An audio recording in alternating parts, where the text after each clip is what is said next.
Now we're up on the YouTubes. Dave's Retro Basement coming on in here with the 83-month resub. Thank you very much, Dave, for the continued support. Greatly appreciate that, buddy. Logan can go suck an egg. Well, there you go. Logan, if you be so inclined as to oblige Dave of his 83-month resub request and suck an egg, that would be appreciated. We are up and running on YouTube. Don't know if anybody will actually be there, but we are up and running on YouTube. A bit of all of it. Very good pay bump. Salary. Oh, salary over hourly. Okay. Something a lot more long term. I'm glad to hear that. That would be a big step up for you. Also, something a little more grown up. Okay. I mean, like are you 30 yet, Will? Have you broken the 30 barrier? I never know with you and Brian. Like, I know I met you all when you were pretty young. So I'm not too sure if you've broken through the 33. Okay. Then yeah, I would suggest that you're probably inclined to be looking for something a little bit more. As soon as you say like salary over hourly, that's just like a night and day difference, just in terms of like impression and what it represents and like all that kind of stuff. Would you still be on the road, or is this something that would be more oriented towards like an office setting or like anything along those lines? Like, what are we thinking there? Will Penman coming on in here on the 31-month Twitch Prime resub. Thank you very much, sir. Greatly appreciate the continued support. So you'd still be on the road. Okay. So if you don't mind me asking, I'm curious. So like, would it be in the same industry? Is that my understanding? There will be a lot more dead bodies though. Are you working for the mob? I feel like you may be working for the mob. Caravan, good evening to you, my friend. The Sleepless Wonder himself in the house. What time is it for you? 2:10 a.m.? I'm guessing 2:10 a.m. It's for a chain of funeral homes. Okay, interesting. We got another Jason Bourne. Can you imagine? Will Penman, actually a spy. Super cool, super spy. So it's for a chain for funeral homes. Okay, so like, are you driving? I don't know how this works. Are you driving hearses? Are you driving bodies from hospitals to funeral homes? I'm not even trying to be like, goofy when I say that. I legitimately don't know how the industry works in that regard. When my dad passed, I was actually at a loss as to how, like, I was at the not funeral home. I was at the long-term care facility when he passed away. And then all of a sudden he was at the funeral home, like later that day. And I was just like, were we supposed to make arrangements for this? What just happened? Like, I was very confused at the entire process. But apparently these things were taken care of by the long-term care facility and the funeral home. They just had to figure out where to take him and then go forward from there. So I was just like, okay then. On TV, there's a corner, people who show up and pick up the deceased. That would be me. Okay. Hospitals, care homes, and private residents. Okay, so that makes sense then. That makes perfect sense. You are the missing link in that particular situation. Kitty, hello, friendo. On a Thursday? Yes, indeed.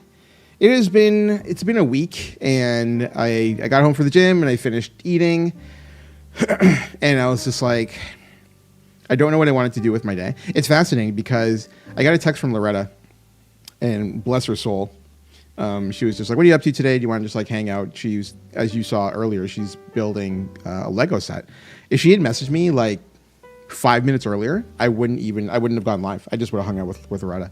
But I was just home and I was just relaxing, and I was just like, I don't know what I want to do. I know that I don't want to do the whole, Marvel Rivals high energy, get ready, guys, man. Like, I was like, I don't have it in me. Like, I just don't have it in me.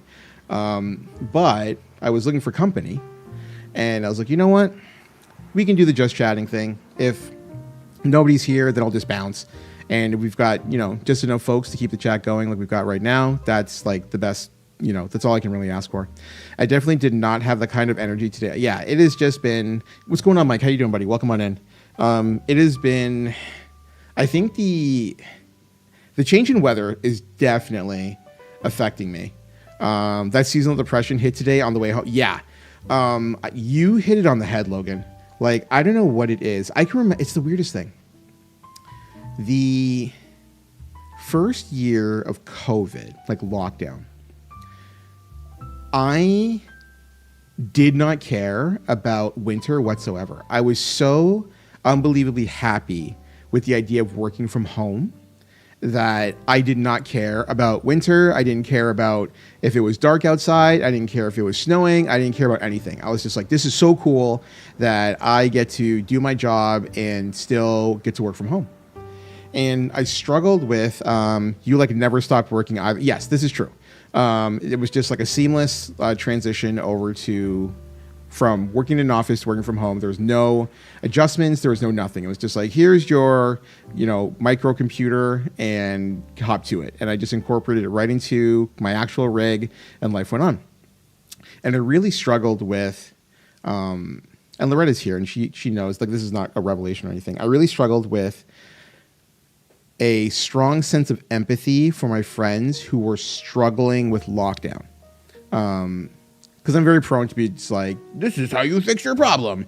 But typically there's like a part of me that's just like, okay, let me understand what's going on in their head first and if I can see if I can offer a solution. And I struggled with it so badly. I was just like, I don't get it. This is great. We get to work from home. Like, what's the problem? And so like there was a significant disconnect. And over time, now that this has become the norm, and I think that this year more than any other, I don't recall ever feeling this way until this year. I suspect the recent loss in our community has had a pretty lasting effect because I think about Jay all the time. And then this week was, this week was so much worse. Like so much worse. Because I lost another friend this week. And so some of the OGs are in here and they who know this person is, and most people don't know this person. I'm going to tell this story because I need to like get this off my chest. So my friend Brian died on Tuesday. He was the same age as Cortez, and he died the exact same way as Cortez. To a T. 5 weeks to the day. And so my buddy Jason, Gurji in the Discord, told me. And I was just like, there's no way. Like, the idea of losing our friend in Jay, the idea of it seemed absurd. It still seems absurd. Like, it seems so absurd that we lost Cortez. And it's just like, it had been a month, 5 weeks, and things start to feel normal. The last thing, and it was the weirdest thing, and like chat, let me tell you something. I'm going to sidebar for a quick second, then we're going to loop back around. One of the worst, I had the weirdest and worst feelings when I realized that Jay's sub renewed. And I had to contact Twitch. And because you realize it's like there's so many moving parts, right? And I'm sure like his mother has taken care of like so many little things all over the place. But I'm willing to bet, I'm willing to bet that Jay's PayPal is still intact. Like I would put money on it that Jay's PayPal is still intact. And his sub rolled over. And like my heart sank. Like absolutely sank. And I was like, okay. So I contacted like Twitch support and I let them know what happened. I don't know what happens at that point. Like they're not at liberty to tell me what happens at that point. But I was like, hey, just, heads up, this person, passed away. They passed away on this date. Please make whatever arrangements you need to make on your side to, settle that situation up. But it was devastating, like all over again, because it was just like, oh my fucking God. But it's like, okay. Because like the only reason I realized is because I do the credits all the time, right? And so like the The credits are essentially built off of a spreadsheet that you can download from your Twitch analytics page. And then when I saw that Jay's name was still on the analytics page, I was just like, what the hell is going on? And I was like, it never would have occurred to me, you know? And then his name popped up on the analytics page. And I'm like, holy shit, you know? So I was like, okay, we talk to Twitch, we get that sorted out. There are so many things you don't even think of and can't even think of when you lose. Yeah, you know what I mean? Because like, I mean, like, someone's PayPal has got to be, you know, priority number, you know, 1,400 on, you know, a grieving family's list. Like, this is like the last thing you would ever think of. And so like that was, aside from that, everything is starting to like feel like relatively normal. And then Gurjay messaged me in the Discord and he told me what happened to Jigabri. His name's Brian, but we call him Jigabri. And I looked at the date and then I talked with Jason later. I'm just like, how did this happen? And he laid it out for me. And I was like, my God, it's Cortez all over again. To a T, like to a T. And this week's been rough. Like, rough. You know? And I was just like, man, like the idea of like losing two friends 38 years old is too, like, there's no accident or whatever. You know what I'm saying? Like, losing two friends to a health issue, the same health issue, at 38 is, like, I can't wrap my brain around it. Like, I've been thinking about it all week. Like, all week. Well, Tuesday, whatever you want to call it. Like, oh, man. And so, you know, I left a message and in my Instagram and my Twitter. And it's like, you go through, it's a similar situation. It's not like Cortez. Cortez was like so connected to so many people all over the place on Twitch. So it's just like the feeling of like that tidal wave of emotion and like those, you know, those positive vibes that came when everybody was just like coming through and like, you know, singing like Jay's praises and like all that kind of stuff. It was very much like that, smaller, obviously, because like I'd known Brian for 20 years. I had posted a photo like on like Insta, and it was, I could probably find it actually. It's probably here somewhere. Is that going to work the way I think it is? I think that works the way I think it is. Can I pause that? Is that going to work? Okay, so this photo was taken in March 2005. Okay, this is from the Montreal annual tournament. And we just, yeah, like it's a 20-year-old photo. I'm 25 years old here. I'm 24 years old here at this point. 24 years old at this point. And so like, you know, back then we used to, you know, you find somebody, I wasn't old enough to rent a car yet. You know, you'd pack up people in your car, and we used to drive all over Southern Ontario. We used to drive to Montreal, to Quebec, Eastern United States, like all this kind of stuff. This was very much like, you could pass for cosplaying Taz. That's, I mean, like maybe like back then. But like Brian's on my left, so like directly to the right of me, the tall gentleman on the right. And when I met Brian, if you've ever come across Cal Rampage, Cal Rampage is actually, if you see the gentleman on the right-hand side in the white hoodie, that is Cal Rampage. All 17 years old of him, I think at that point. 17, 18, he's 18. He's 18 at that point. Cal Rampage is on the right. In the white hoodie. And so we used to like pack everybody in cars and drive all over the place, and like you made memories with your friends.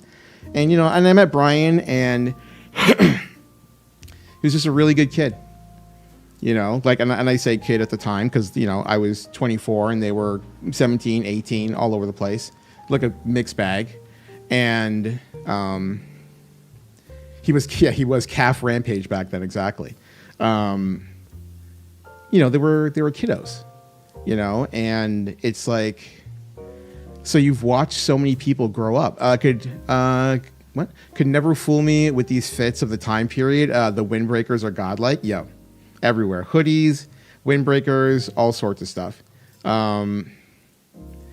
It's just like obviously I was thinking of Brian when we were, out and about, and the tournaments that we had traveled to. Because back then, all the folks that we had met during that period of time, I would have met through the early days of the fighting game community. Like that is how you made a lot of friends, during that period. You did a lot of traveling together. You crammed 6-7 people in a hotel room because everybody is broke as hell. You kind of just do whatever you need to do to get through it. Nobody ever gets any sleep. You just you go and you cram people in a hotel. You go to, back then we were going to arcades. And so you would go to arcades and you'd enter your tournaments and you do all that kind of stuff. And you'd go to get a bite to eat with, whoever else was, in that spot, like the Montreal guys. Be like, oh yeah, let's go to, this bar or this restaurant or this whatever. And you go to get a bite to eat and you get some drinks. And afterwards you go back to your hotel and somebody has brought a PS2 at that point in time, or a couple PS2s, and you're playing all night. You know what I mean? You're not getting any sleep. And so you do that for 3 straight days. That's how the FGC back then, that's pretty much how it operated. The FGC nowadays kind of operates the same way, just a little bit different. But that's how I first met Brian. He was friends with Cal Rampage. And if you ever come across Gurjay in the Discord, if you're ever in the Street Fighter 6 channel or the general fighting game channel, you still see Gurjay in there to this day. Him and I I've known Jason and Cal Rampage for 24 years. 24? Almost 25 years. I've known the two of them. But I met them when, I was young and they were very young. They were kids growing up. So I've seen them all kind of grow up. And Brian came along a couple of years later and always got along with them great. I remember coming to pick him up for the first time to go to a tournament in Markham, which is that's not going to make any. It's a spot in Southern Ontario. I used to pick him up for his first tournament. And I had to have a talk with his mom, and I'd be like, yes, Mrs. Seamart, I'll be able to take care of him. This is my mother's phone number if you need to get a hold of her for any reason or you're worried or anything like that. Not everybody had cell phones in 2002. So it's just yep, got a cell phone. If you need to get a hold of me, or if you can't get a hold of me, you can call my mother, and my mother will first tell you that tournaments are stupid, and then she will completely comfort you. And so got to know his family, got to know his mom, and we traveled together all over the place, friends for years upon years upon years. You go to your weeklies all the time, you go to monthlies, you go to regionals, you go to US majors together, all sorts of stuff. I remember going to we've got an ad break coming up in 1 minute's time, chat. 1 minute's time. If you are not subscribed to the channel, I would suggest taking a break to use facilities, get some water, get a bite to eat, whatever you need to do, unless you have Twitch Turbo. If you have Twitch Turbo, then you're not even going to think about it. Otherwise, if you happen to have a Twitch Prime sub, that would be awesome. If you are ever looking to subscribe to the channel right now and you use Discord, it's a crazy value. You get 3 months of Discord Nitro, which is $30 value for any gifted sub or tier 1 sub, assuming that you haven't had Nitro before. Yo, Mahi, what is going on, brother? How you doing? Welcome on in. Good evening to you, buddy. I don't know if I could find the Evo East photos. That would be super interesting because I can't remember when Evo East was. I want to say it's 2006 because there's a story I could tell. I don't know if I can find it. That's going to be really difficult. But how's your evening treating you, Mahi? Welcome in, buddy. I'm trying to think of... That was the T tournament.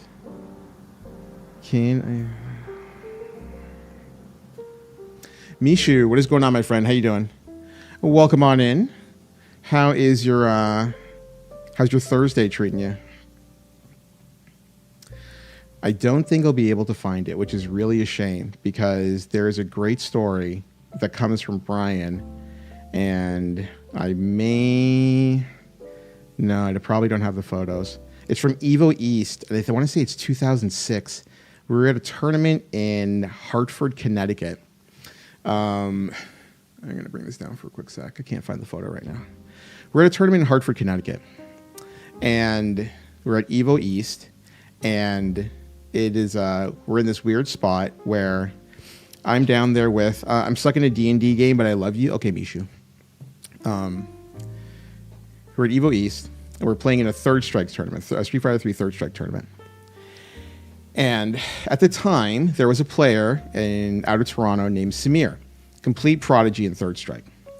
And he goes to this tournament, and he is laying an absolute beating on everybody and anybody right across the United States, to the point where nobody knows who he is. The only people who knew who he was are the Toronto players. So we have like 3 carfuls of guys, and we're all, taking this road trip down to Hartford.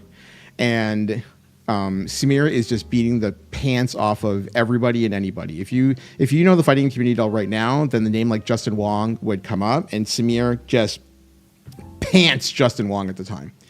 And so we get into a heated exchange with a gentleman back then who said that Samir was using a pre-programmed stick, which literally doesn't exist. He's so convinced that he could not have been beaten so unbelievably badly that he is accusing him of cheating. And so the person who's running the event at the time, he's no longer in the FGC. He was actually drummed out of the FGC, this guy named Mr. Wizard. Mr. Wizard comes up to me because I was running Ontario's fighting game scene at the time. He comes up to me and he goes, Samir's being disqualified. And I said, for what? And he goes, Henry, this guy's name is Henry Sen. Some people may know who that is and some people don't. And they go, Henry's accusing him of using a pre-programmed stick. I'm just like, he's using this stick right in front of you. It's just like, you should test the stick and solve your problem. Like one, it's absurd, but 2, why don't you just test the stick and solve the problem? And he doesn't want to test it. I met Samir randomly in a local bar back in 23, and we discovered we both knew. Yeah, Samir's a really good kid. I got nothing but respect for Samir. I have no idea. He probably thinks I'm a scumbag piece of shit, which ironically enough, I'm going to tell that story later. But we were at this tournament, and Mr. Wizard refuses to test the stick. He just wants to summarily disqualify Samir. And I said, absolutely not.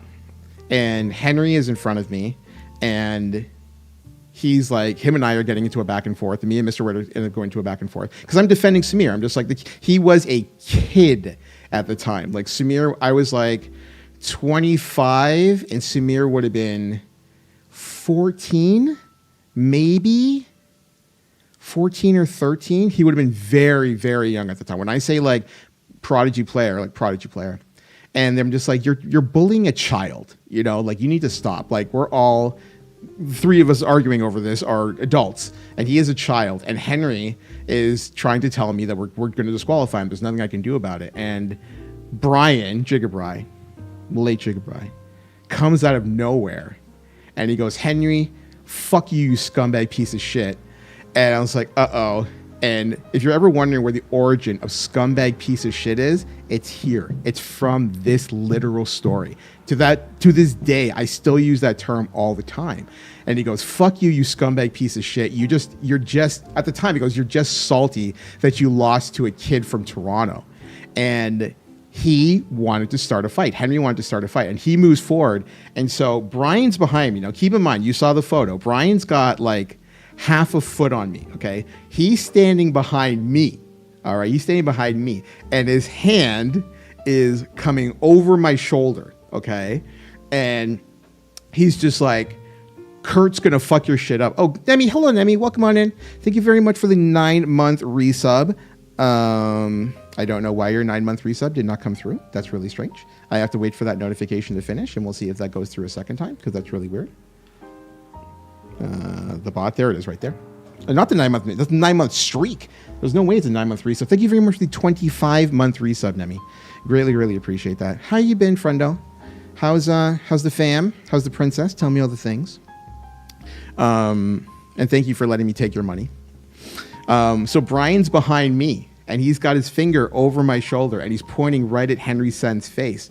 And he goes, Kurt will fuck your shit up. Now, for everybody who's here, nobody's going to know what that means. All right. So actually, K Sharpie might know the origin of that particular nickname. I've been all right, sick, but good. The princess is good. David is also good. We'll take those. We absolutely take those. So the name Kurt comes from a particular.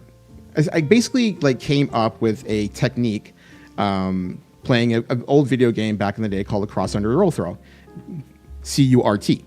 And so my nickname back then was Kurt. And so Jigabri is behind me, Brian is behind me, and he's pointing at Henry over my shoulder. So he's basically just like behind me. And he goes, Kurt will fuck your shit up. And so he basically incites a fight at Evo East. Brian's behind me inciting this fight. And so I'm in the middle of it. Henry's trying to get at Samir through me while Brian is egging him on. And now like the crowd is starting to like fill in and all the Canadians are rallying together. And it is just a fucking mess. He did. He's just like, you know, he threw me in there. And so I'm in the midst of it. My friend Roger used to go by Ratio 1 Beatdown. He's in the middle, and like we're making a wall for the kid. We're making a wall for the kid, but we're also making a wall for Brian, who is inciting this fight. You know, and so you know they're all tussling and they're all trying to like get each other, and like Mr. Wizard, like he eventually like breaks the whole thing up. Kurt and Chew, I choose you. What is going on, Grayskull? How you doing, my friend? Welcome on in. Good evening to you. I don't have anybody's walk-on music today, chat. I'm just kind of just like letting it rock. In case you're wondering what's going on there. Same thing with notifications. They're in like the bottom right corner. Is this the sense of me? Yes, it is. Jim Kim would know this story. He wasn't there, but he is of that era. So this tussle breaks out. We be cheating. That's, oh man, there's so many elements of that story. So the fight gets broken up. It's not really a fight. The tussle gets broken up. And so everybody like goes their separate way. Mr. Wizard, then he disqualifies Samir. He's just like, forget it. This is fucking stupid. Like, we're getting into fights over this. Like, this is over. So he disqualifies Samir. And so Brian is just nonstop. He will not shut the fuck up. And eventually I'm just like, you need to calm down. Like, this is already over. You know, like, don't worry about it.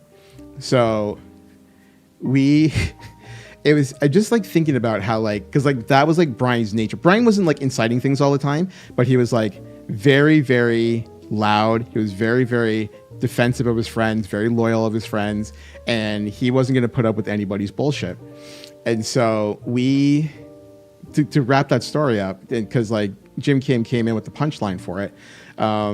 This is on the Friday.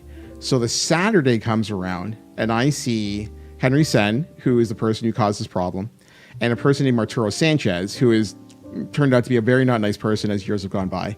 But I see Sabin or Arturo, and I'm just like, you know, it's fucking stupid. You know what I mean? Like we're all getting angry over like nothing because like we're the elder statesmen at, you know, I'm 25, 26. Henry might have been 27. Arturo's in the same ballpark. Like we're in that ballpark. We're the grown-ups, you know, in our late 20s.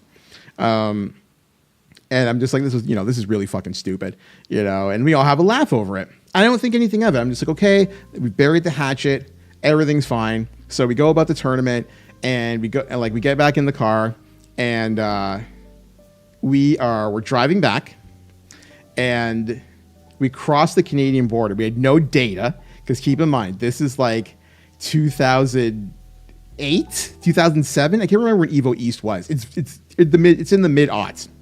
And so we cross over the border and we're on the highway on the way back. And then Gurjay is just like, you should see this. I'm like, I'm driving. I can't see anything. Like, what's going on? And it turned out that Henry went on the internet. At that time, there's no social media, right? He goes on this website called shoryuken.com. And he tells this elaborate story about how Samir cheated. SRK, yeah. So he tells this elaborate story about how Samir cheated using a pre-programmed stick, and which we already dismissed, like in person, and then goes on a rant about how I came up to him, apologized, and then said, "Hey guys, don't worry, we be cheating." His words. Literally, the words "we be cheating" would never come out of my mouth, whether I'm 45 or 25. It was so absurd. And I'm driving, and I am fucking furious. Like, I am fuming on levels I can't even wrap my brain around at that point in time. And because like if there's one thing you know about me, it's like I will tell you something and you may not like it, but at least you know that I don't have to lie about it, right? With somebody will just like straight up make something up about me, I was fuming. And who is, of course, raising my blood pressure at like exponential levels? Brian. Brian he's in the back seat. So it's like myself, Gurjay's riding shotgun, and Brian's in the back. And all I can hear is, Kurt, you gonna let him talk to you about that? Kurt, you gonna fuck your shit up. We should turn this car around right now, Kurt. We could go right to New York. We could fuck Henry Center. I'm just like, oh my fucking God. And like Brian's just like, he's just the devil on my shoulder, just screaming. It's over fighting game. We were at a US major tournament. 2000, I think it's 2005 or 2000. It's 2006. And Brian is just, he will not shut up. We are at like the Canadian border, and I'm on my way back to Hamilton. It's like an hour's drive. And because like we get over across the border, Gurjay gets his data back. He sees the post on SRK. All hell breaks loose. And Brian's just in my ear. And such an instigator. This is such a little shit, you know. And like he's in my ear, and we get back to my place, and I don't even grab my bags, go right upstairs. I'm like, I need to see this fucking post. And Jim Kim, as you can see in the chat, he goes, the Nagata Forum rants. I used to write these fucking, like, I would basically write, instead of this kind of outlet, just being able to like spew whatever I need to spew, I would write on these message boards in like 2006, just venomous, awful shit.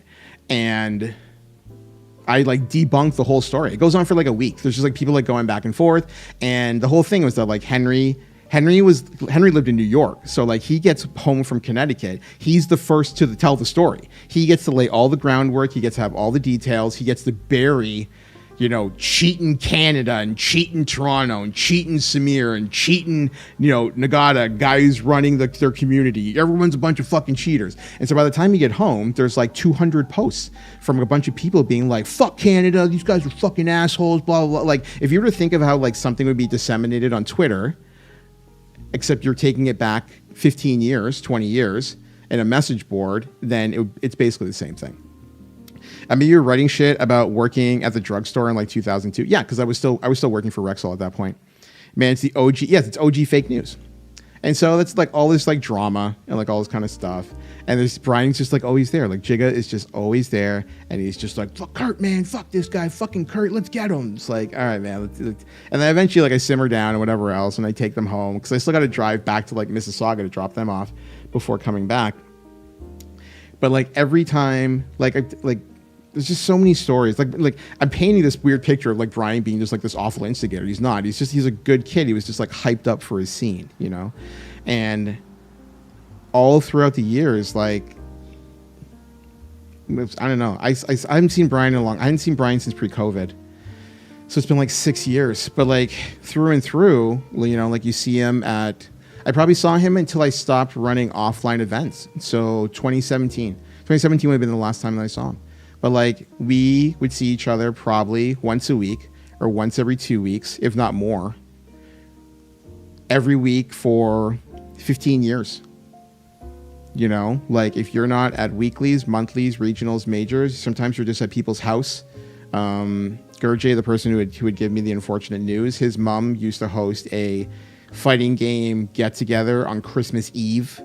And it's one of the things I always did. I would, like, before I go to Gurjay's place, I'd go to pick up, you know, something for his mom, and then I would go get Brian, and wish Merry Christmas to Brian and his mother, and all that kind of stuff, and just like go get Brian, and we would play video games and literally into Christmas Day. It'd be myself, Gurjay, Cal Rampage, Jigga Bry. If you ever see a person in the Discord named Tom Hanks, that's our longtime friend Anant, and Anant, like, just people who lived in the neighborhood, and we literally what it was what you say, it's you go to Christmas Eve at Gurjay's and like, yep, and we go and just have a great time. And there's just like so many good people within the fighting game community. And obviously like we have so many people within this community that come up from there, like Jim Kim. Like I've known Jim Kim how long have we been friends now? Almost 20 years, 19 years, T6, I want to say T6 or T7, T7. So 17 years. No, 17 years?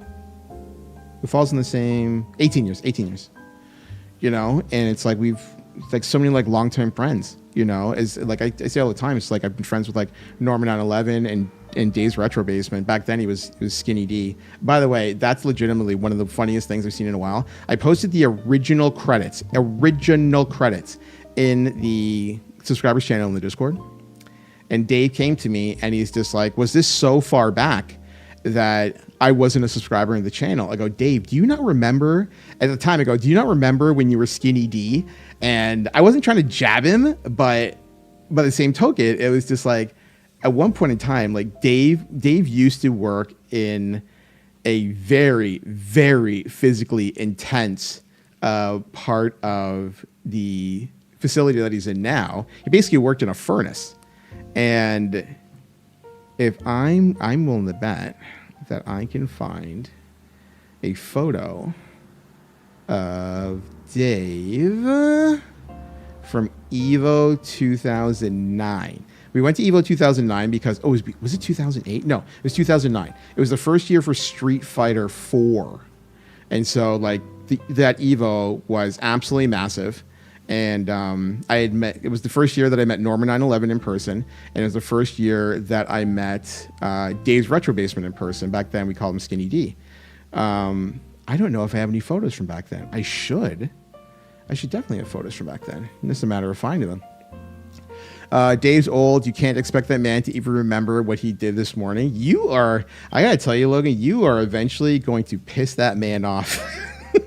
You are jabbing his age at a ridiculous level, asking for trouble. But you're not wrong in the sense that Dave, he may forget a few things. Where is the Evo footage back then? I know that there's stuff because it's just like we were in Vegas. It's my friend's wedding. There's Jay Wang. If I see Jay Wang, it means that we were in Vegas at some point in time. Bear with me, chat. It's got to be coming up. Maybe I don't. Nope, that's Combo Breaker. I don't know. But as I said, Dave was, at that point in time, Dave was Skinny D. And so I met Dave and I met Norman and I met like a bunch of folks at that period. But like there's so many like long-standing friendships. I can only think of him and yes. So I mean, you know what? That's actually the perfect example. If you can think, if you've ever seen Dave's wedding photos with Geek Girl, then you have the perfect encapsulation of what Skinny D was back then. Got to keep those bonds strong. Mihi, I'm a very big believer in putting in effort when it comes to your friendships. You know, the ones that you really care about, you put in the effort. It doesn't mean that you need to, talk to them every day or anything like that. But it is important to establish that rapport with the people that you care about, whether you're checking in, whatever. You know, there's a lot of folks that you may not talk to for 6 months at a time, but you know that your bond has not been strained or broken or anything along those lines. But the flip side of it is that there's some folks that's like, if you haven't talked to them for a month, you know that something's wrong. You know, so it's like, like I said, I'm a very big believer in, trying to maintain your friendships and putting in the effort like whenever you can. But yeah, so it's like, back to like what I was saying though. Bro, you were my first online friend. I was so jazzed last year when we reconnected. Yeah, seriously. Like Mike Campbell and I have been friends we met online in what? 2000? I want to say 2000, Mike. Am I wrong? We're in that ballpark. 2001. Yeah. You know, like there's just so many good people like all over the place. You know, and it makes I think like well, obviously, like the last two situations that we've had in this community, well, at least one with our community and one with the like my OG community for like the fighting community. It's like it's a tough pill, you know. Like even at friends being 38 years old, you realize that it's like, oh my gosh, you know, we're 37 years old. Let's be 37 years old. 37 or 38. We're in the ballpark. Either which way. Same age as Cortez. You realize that you've been friends with these people for, you know, 20 to 25 years. You know, and it's like in Mike's case, like 24 years, and in like Kim's case, like 17 years. You know, and there's bonds like all over the place, even like within like the Twitch sphere specifically. Like I've been friends with Kitty now for almost 9 years. You know, and like Mr. Salty Pringles I've known for 15 years. I want to say might be longer, might be 16. You know, like there's just like so many folks. Kitty is forever. You're not wrong there. You guys are all right people. I like to think so, Logan. And it's like, especially like when you look at the longevity of so many relationships, it's just like big wow. You know, like Loretta and I have been friends for 14 years, almost 15. February, 15 years. I'm just saying. Loretta and I have been friends for like a really, really long time. It's just like one of those things where see, I can probably find. I don't have the photo. I don't have a photo with Loretta and myself at the first time we met. I do have a photo of Loretta's going to hate this photo. Maybe she won't. I have no idea. So these babies, this is 14 years ago. This is 14 years ago. For those of you curious. That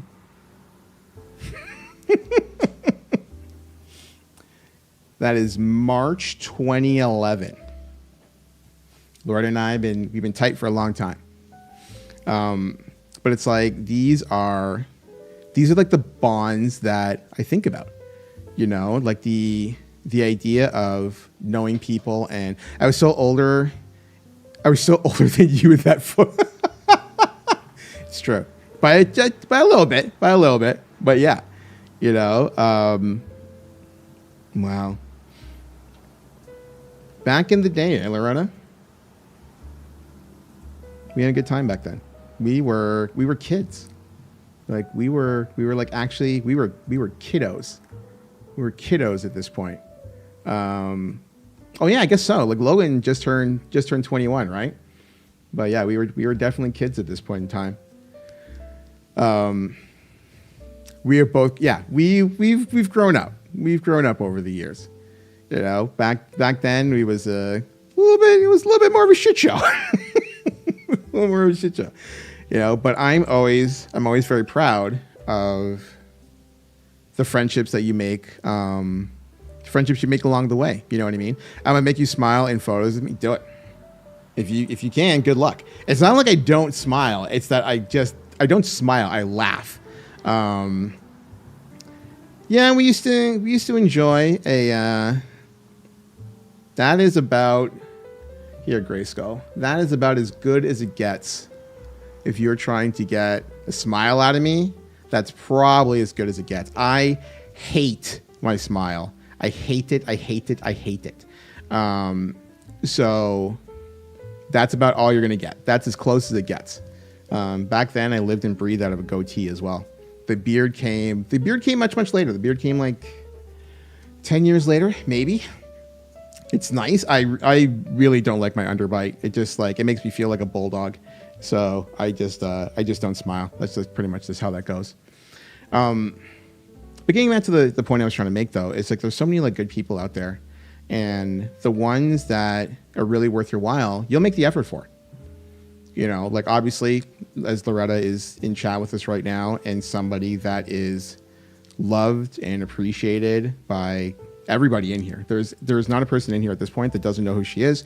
There's not a person in here who does not have the utmost love and respect for her. Just good people, you know, and it's really important to maintain those kind of bonds with really great people, because like you don't come across them. We're kind of like, we're lucky in that we've had so many come together in one place, but not every community is built that way, you know. If you don't fuck with Loretta, then you're on the list. I agree with you 100%. We all grow our beards from Soul Patch out. Oh, sounds good, Grayskull.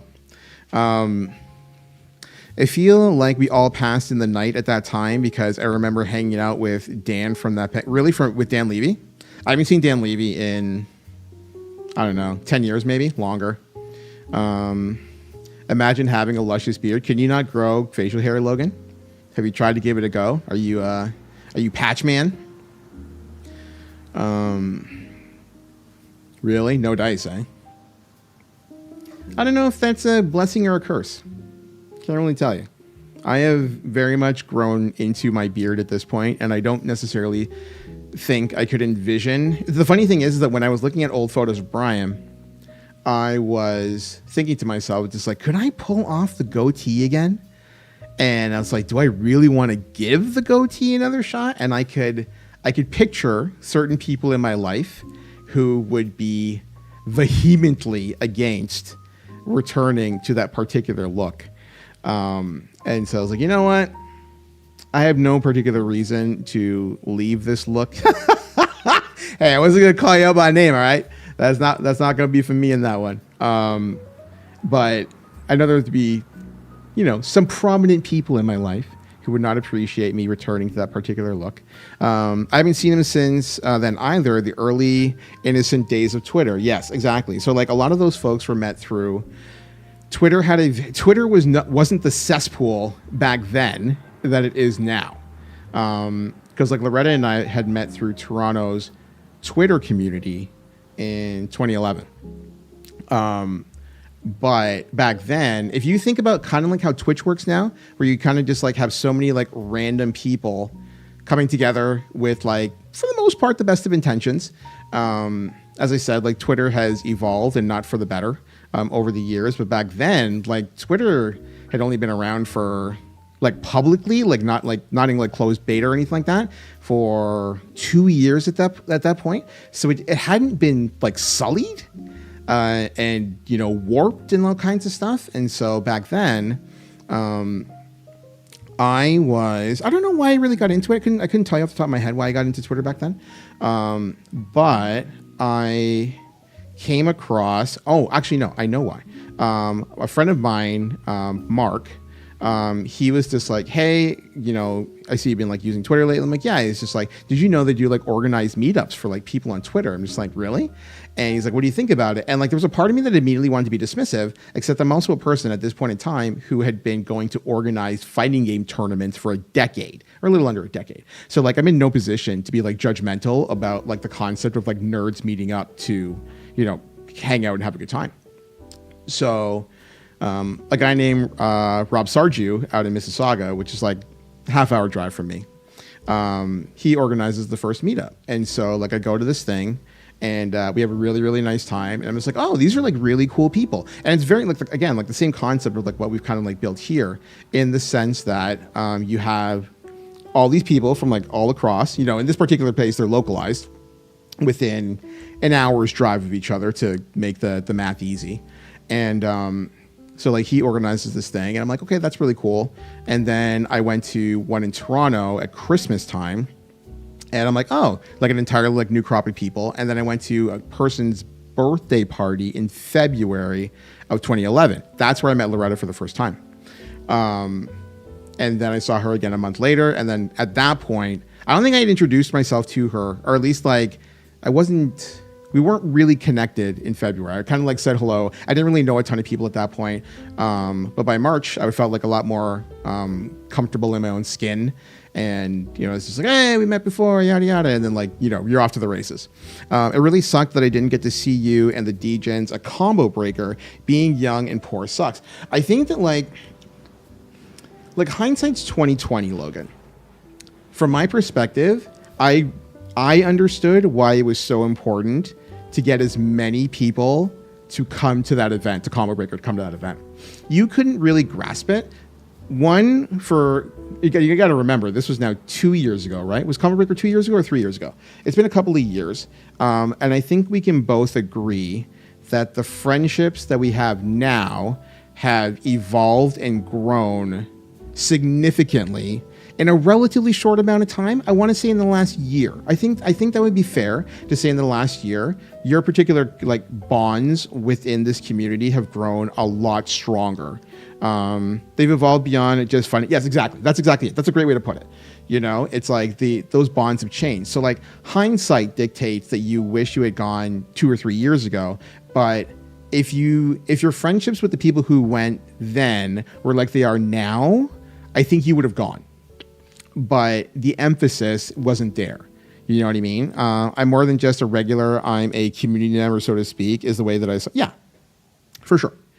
You know, and it's like, so like we went and I got to meet Eva for the first time, and I met Lieutenant Husky for the first time. And, you know, like I've been going to Combo Breaker for years. It's my favorite like tournament. I don't consider Combo Breaker and Evo to be the same thing. Combo Breaker is my favorite tournament. You know, it gives me a reason to go to Chicago and like see friends in Chicago before going to the actual tournament, like all sorts of stuff. Because I love Chicago. I love Chicago. It's my second favorite city in the United States. It very much reminds me kind of Toronto, to be honest with you. Different, better public transit, and it's like I don't know. Loretta can actually like lend insight into that because she's been to Chicago on a few occasions, and I know that she really enjoys it as well. But when I think of Chicago, I very much think of Toronto as well. Deep Dish Pizza. I mean, like, Deep Dish Pizza is, I mean, like, you eat it once.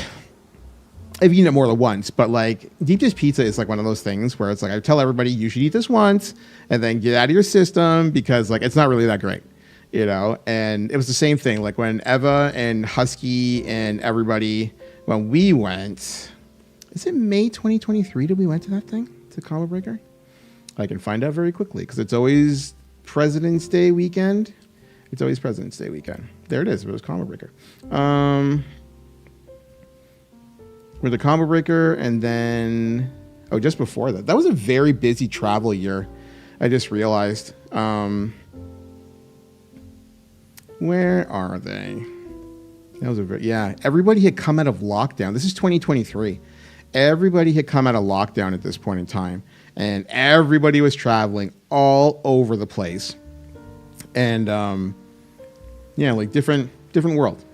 Still had masks, and so like that's the Combo Breaker. That is 40% Spite on my right, so like your left, I guess, and his partner, and then that's Eva on your right, my left, and Lieutenant Husky, and we had like such a great time and got along super well, and yeah, exactly, you know what I mean? Like there's Ryan and Eva there. And damn them both. And we had such a nice time. We got along super well. Like I never really worry about that. Like when it comes to like the FGC, especially like people that have been within our own community for like such a long time. Cause it's just fun, you know? But like if you ever, cause like you don't really get to see like stuff like this when you're looking at it from a stream. This is what a US major looks like. There are 4 stations. There's about 250 stations at a standard sized major. So this is Combo Breaker. This for like the scale. Combo Breaker CEO would both very much look like this. And this is only like one segment of the main floor. There's just stations upon stations upon stations upon stations. And you get to make so many friends very, very quickly, whether you're in tournaments against each other, whether you're just playing casuals against each other, you're seeing people that you come across on, at this point, Twitter or Facebook or like whatever else. But back, you know, some people would have used like, you know, message boards and like all sorts of stuff. But it's a very easy way to like make a lot of friends. This is like one of the biggest reasons why I love the FGC so much, because you just meet like so many people. It's just like the in-person extension of everything that I love about Twitch here, you know, and like this community here, you know, because like there's very few situations where you get to come across that many people at such a passionate scale, you know. But yeah, like all those kind of events, like to kind of like loop back to what I was saying. What's going on, Double Dubstep? How you doing, brother? Welcome on in. That's kind of stuff like when I just to like loop back and just like want to touch on Brian a little bit further. When I think of like folks like him, those are the kind of like great memories that I have of the FGC. You know, I'm working on transitioning to Linux and coding, and congratulations, man. That's awesome. I'm glad to hear it. Linux at the forefront right now because of the Steam Machine. There's a lot of people learning about Linux for the first time just because of Steam OS and the Steam Machine and what it's about to represent for like a lot of people in about 4 months' time, 5 months' time. But yeah, like I think of like so many folks like that. Jushin, thank you very much for coming in on the 20-month resub. I don't know how I missed the notification. I don't know if it went off or not. If it did, I'm very, very sorry. I was probably looking at the nostalgia photos and I may have missed it. But again, Jushin, thank you very much for the continued support, buddy. Chicago has some cool art pieces. Yeah, like I'd really like to go back to Chicago sooner than later. I don't like, there's like, if you would ask me this like a year ago, not even a year ago, a few months ago, I'd be like, I'm not going back to the States ever. You know, Orange Goblin. And like, the more I think about it is the more I'm just like, I'd really like to be able to see like Serendipity again without having to, you know, because I'll see Kitty in a few months because like we're going on like vacation together with a few other friends, but it's like in Mexico as opposed to just like, yeah, you have to go through like the whole shebang of just like making plans and just like where are we going to go, yada yada, as opposed to I'd like to just burn points, get on a flight, and go hang out with Kitty and Son for like a couple of days. You know, like that kind of stuff is kind of out. But like I think of like so many places in the U.S. that I'd really like to return to. Like Loretta and I were talking, and she had mentioned for the longest time like Loretta's wanted to go back to New Orleans, and I'm just like it's a great spot. You know, if you've never been to New Orleans before, I highly recommend it. Any of our friends, whether you're in Canada, US, or anything like that, New Orleans is a phenomenal city. I haven't been in 6 years. I went in October 2019 for a Saints game. I went with Killicammy, and a few other friends, and we had a phenomenal time. There's so many stories that came out of New Orleans. And I'd recommend it to everyone. You know, if you can go to New Orleans, go to New Orleans. Great city. And it's like things like that kind of just like, they kind of stings a little bit, you know, that you, like right now, because of like just like the climate of things, I don't see myself going to like the United States like anytime soon, but it's like such a shame. You know, New Orleans, Penman's been there. You know, I'm sure there's probably like a few folks in the chat that have probably been. I don't know a single person who's had a poor experience in New Orleans. You know, if you're going there for, I didn't go for a week. We were there for 5 days. It was just enough. It was very much how I feel. Like New Orleans, if we had time to just like let the city soak in, I think I would have appreciated it more. Every single day was packed with stuff. So 5 is optimal. Yeah. Like it was, if we went for 7, I could have let the city breathe a bit more. And I think I still would have appreciated it just as much. But right now, New Orleans gets lumped kind of in the same way that I look at Las Vegas, in the sense that like, Vegas is, I've been to Vegas so many times that I don't really give a shit about Las Vegas anymore. But I always tell people that 5 days in Vegas is the most you should go. The most I've ever went was 8, and I was unbelievably ill when I got back. That doesn't even include the COVID almost died time in 2023. But I had gone to Vegas in 2010 and had a great time. And then I don't even know if I just got sick on the plane. But when I got home, I was sick for like 2 weeks because like we just abused our bodies for like 10 straight days. Just no sleep, bad food, and alcohol for 10 days. For 10 days? Is it 10 days? Around there, that ballpark. It's a shame. I really wanted to go to the U.S. for some stuff. Yeah, you know, I'm sure that there's so many elements of the United States that we all like and would like to return to. It's just a matter of, you know, whether you want to like take that nesty plunge, so to speak. A Friday to Monday style trip is all you need for Vegas. Yeah, you know, I'm a big fan of get in on Thursday, get out on Sunday, or get in on Thursday and get out on Monday, like the Monday morning, because they have a standard flight of 11:55 a.m. on a Monday morning, Vegas to Toronto, and then you get in for 7:30 and you're home and like you're set. So it pretty much like never changes. I always try to get that flight. My better half and I went to Los Angeles for 4 days. It was the perfect amount of time. I've never been to LA. That's like, it's one of those things where it's kind of like on my list. It's kind of like low priority on the list, but it's on the list. How did you enjoy yourself, Mike? It's okay, guys. Just go where you can spy on badger habitats in the middle of nowhere instead of cities. How's that going for you? Drekken, what's going on, sir? How you doing? YouTube chat not working. LA is garbage. YouTube chat not working? Really? It should be. Is the YouTube stream up, Drekken? Let's have a look. What is this? A Thursday stream? What is this background? Your apartment looks stylish. Okay, so the Twitch, the stream is up now, Drekken. There you go. That's weird. Wondering why it wasn't working before. I had to like manually like reload it, and then it worked out. I flipped the fuck out earlier because I realized that I think I forgot to turn the fucking trail cam on. That sucks. Test. I see you, buddy. I see you. Drekken is actually of that era. I don't know if Phil told you, Drekken, but Jigabri passed away on Tuesday. That's actually why I'm streaming today, because I just needed to like talk with friends and like tell stories and get like that whole thing off my chest. And you are of that era. You would have met come across Jigga quite a few times. So Phil actually did tell me he actively keeps me apprised of your Instagram. That's fair. Yeah, it's been a rough week, you know, because I was telling everybody in the chat earlier, it's like Brian was the same age as Cortez and passed away of the same circumstances, same cause of death, same way of passing, same way person found him. Everything, it was mirrored 5 weeks to the day. And it just brings like a flood of emotions all over again. You know, like it's an absolute flood of emotions. Like having two friends pass away at 38 is just same is something.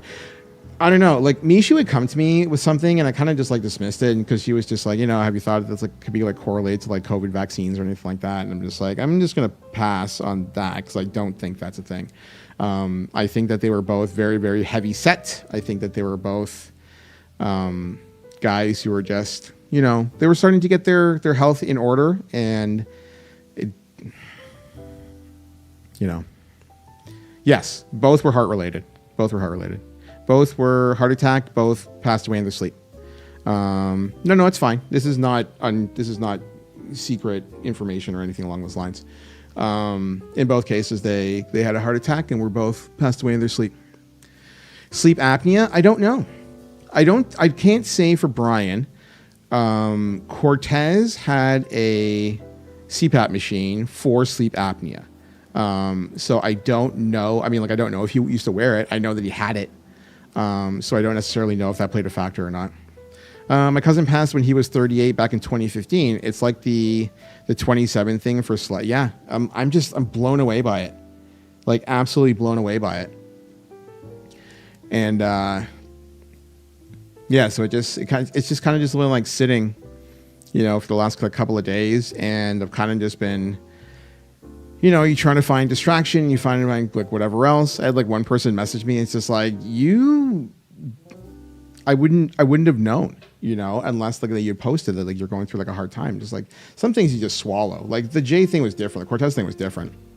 But there's other stuff. It's like, what are you going to do? You know, you kind of just like you suck it up. And in this case, like I feel almost selfish to have stream as an outlet to just like tell stories and like get this not off my mind, because it's still going to be on my mind for a while, but like just put words out there and talk with friends, because like I've kind of just been sitting in silence about this since Tuesday. And the funny thing is, like, Dave sent me a TikTok, and he's just like, for people who live alone and you don't necessarily get out a lot, have you ever had these moments where you just yell into the ether because you realize you haven't spoken in 3 days or like 4 days? And he sends me that TikTok, and I was like, Jesus Christ, I've been that person, especially in like the dead of winter. I've absolutely been that person where I have not gone out, you know, you haven't had any like not Skype meetings, like Teams meetings or like anything along those lines. And I've literally just been silent for multiple days, like Monday to Thursday maybe, or a Sunday after stream until Wednesday or Thursday, and had a moment where I've literally just had to say words to make sure that I'm still able to say words, because I've been living in entire silence for that amount of time, which might strike a lot of people as odd because I never shut the fuck up when I'm on Twitch. But the rest of the time, it's just like, who am I talking to? Like, how insane do I want to go? I failed you. I haven't been in the Illuminati chat. It's not even that, Kitty, because like the thing that happened with Brian, like the only place I posted about it was on Instagram, and I know you don't use Instagram, or you barely ever use Instagram, right? You don't use Twitter and you don't use Instagram, so I've kind of just like, it would have been missed it, and I was just like, how much do I really need to like trauma dump here? Because there's so many links. There's so many correlations to Jay. I'm like, I'm not putting this on you. That's basically what it came down to. That I wasn't going to put this like back on your shoulders again, because it's just like everybody's still working through that particular process, what happened with Cortez. And I'm like, I know. It is what it is. But like, we're here now. You know what I mean? You don't have a jukebox in your head? Nope. There are a lot of times I don't have anything even playing like in the background. Like I like to listen to like a lot of like soft jazz, like stuff like this. And sometimes I just won't have anything happening, like nothing. Well, that means you should come to Toronto and meet up with me. I'll make you laugh. You asked me about when the next time I was in Toronto. I said, when are you free? And then I think you left. Was it like Saturday? You were in the chat. And I was just like, when are you free next? And then you just didn't reply. It's like, okay, it sounds like yeah, so I'm just like, I'll come back to this later. It's all good. Yeah, I mean, we'll sort out a date. I'll text you like tomorrow, and we'll see if we can get something sorted out. I had that when Kato's was out of town recently, went all weekend, where the only person I talked to was the cat. Yeah. You know, it's like it made me think, though. Actually, I'll tell afterwards. We all know you're sitting purposefully and carefully in front of the bowl of overripe bananas and old apples that might have fruit flies. True. It's actually not wrong whatsoever. It's definitely on that counter. You're not wrong at all. Death really brings life into focus. Yeah. You know, like when I saw Loretta recently, was it last Friday? Did we hang out last Friday or the Friday before? I saw Loretta recently. And we were discussing that. Like, we hadn't seen each other in person in a couple of months. And so, like, we were talking about all sorts of stuff. And obviously, like, we touched base on Cortez and all, like, the fallout that comes with it, you know? And Friday before, thank you.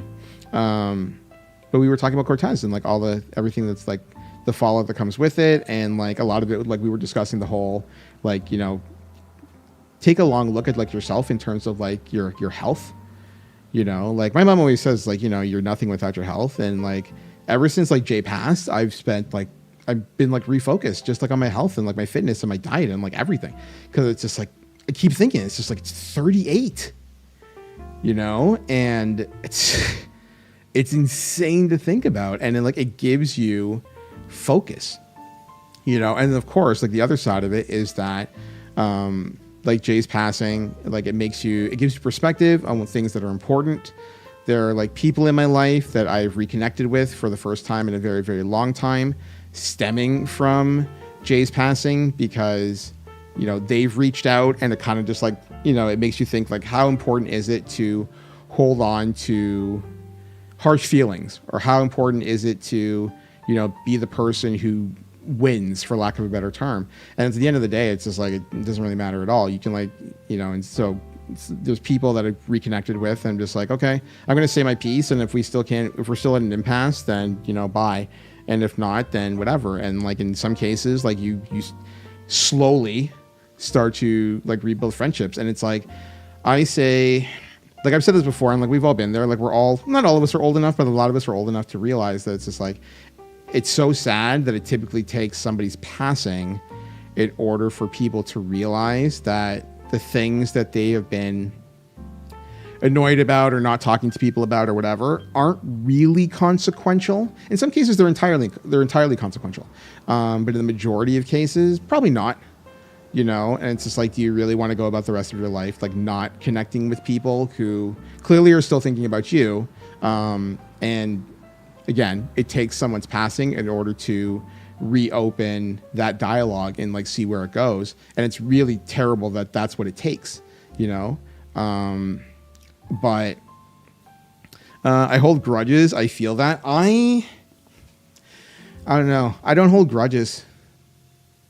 Like I think there's a lot of people who mutual friends would tell me they're shocked that I keep going back to try to mend fences after like years, you know? And I'm just like, nah, just swallow it. You know, it's like, you really going to swallow this? And it's like, yeah, probably going to swallow it.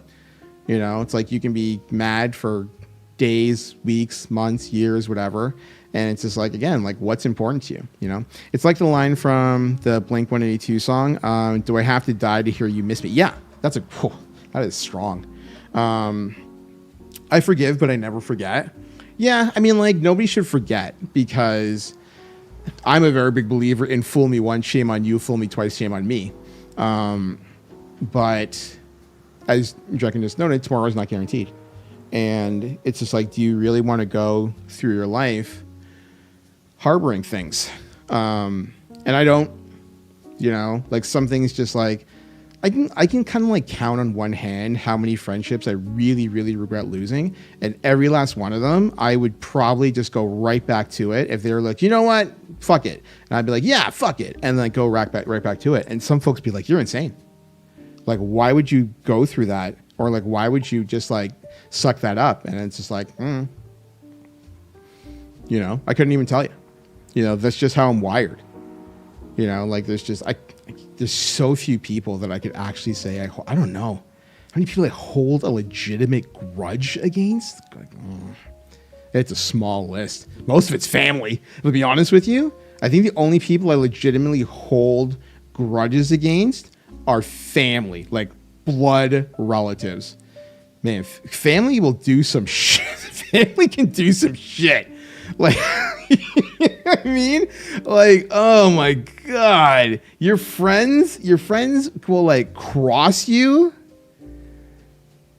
You can have exes who have hurt you. Actually, no, do I have any grudges against exes? I don't even have, no. I would only have one person in my life that I could honestly say I may have held a grudge against. And I just like, eventually we just reconnected and we're friends now. But like I've got family that are just like, no shot. Everything that came out of my dad's passing told me so much about a lot of people.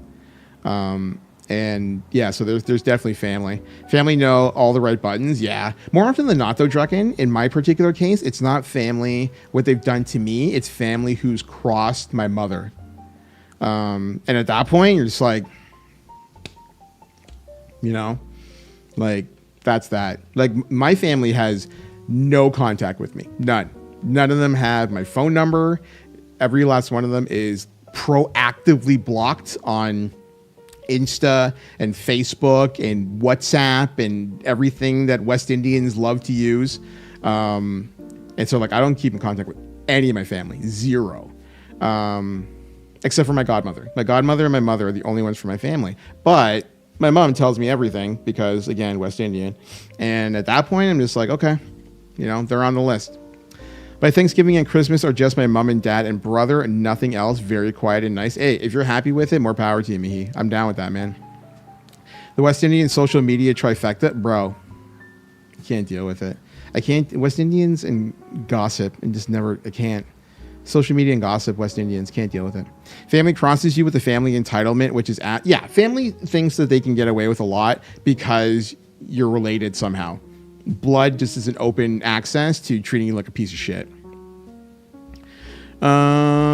Loretta was going to say my mom's cousin, you're blessed now. I hope I told you that story. I'm going to be honest, Loretta, in saying I don't recall that punchline. If you want to fill it in, you can. If not, wait till the next time I see you and then tell me that story. At some point in time, I'm probably going to go, oh, and then fill in the story for you. But that punchline, for some reason, is not hitting me the same way. So I'm not too sure if you want to tell the story in chat or wait till I see you in a month. Is it less than a month? Ooh, I need to make that reservation tomorrow. Is tomorrow the day I need to make that reservation? It is. Oh, no, wait a minute. When's... Shit. Loretta. Can I sidebar you for a second on Discord? I didn't make the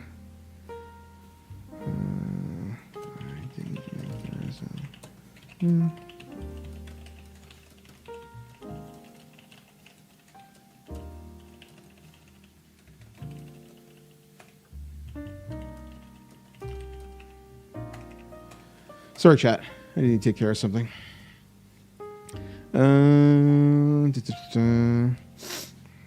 Okay.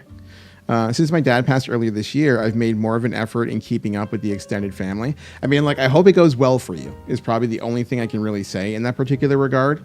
Some of my family are great. A lot of them are very good to my mom, which is like makes them immediately good in my books. But there's a lot of family, especially on my dad's side, after everything he went through in the latter years of his life. You really got to see a lot of people's true colors when somebody's not well. And yeah, so they're just never going to touch base with those people again.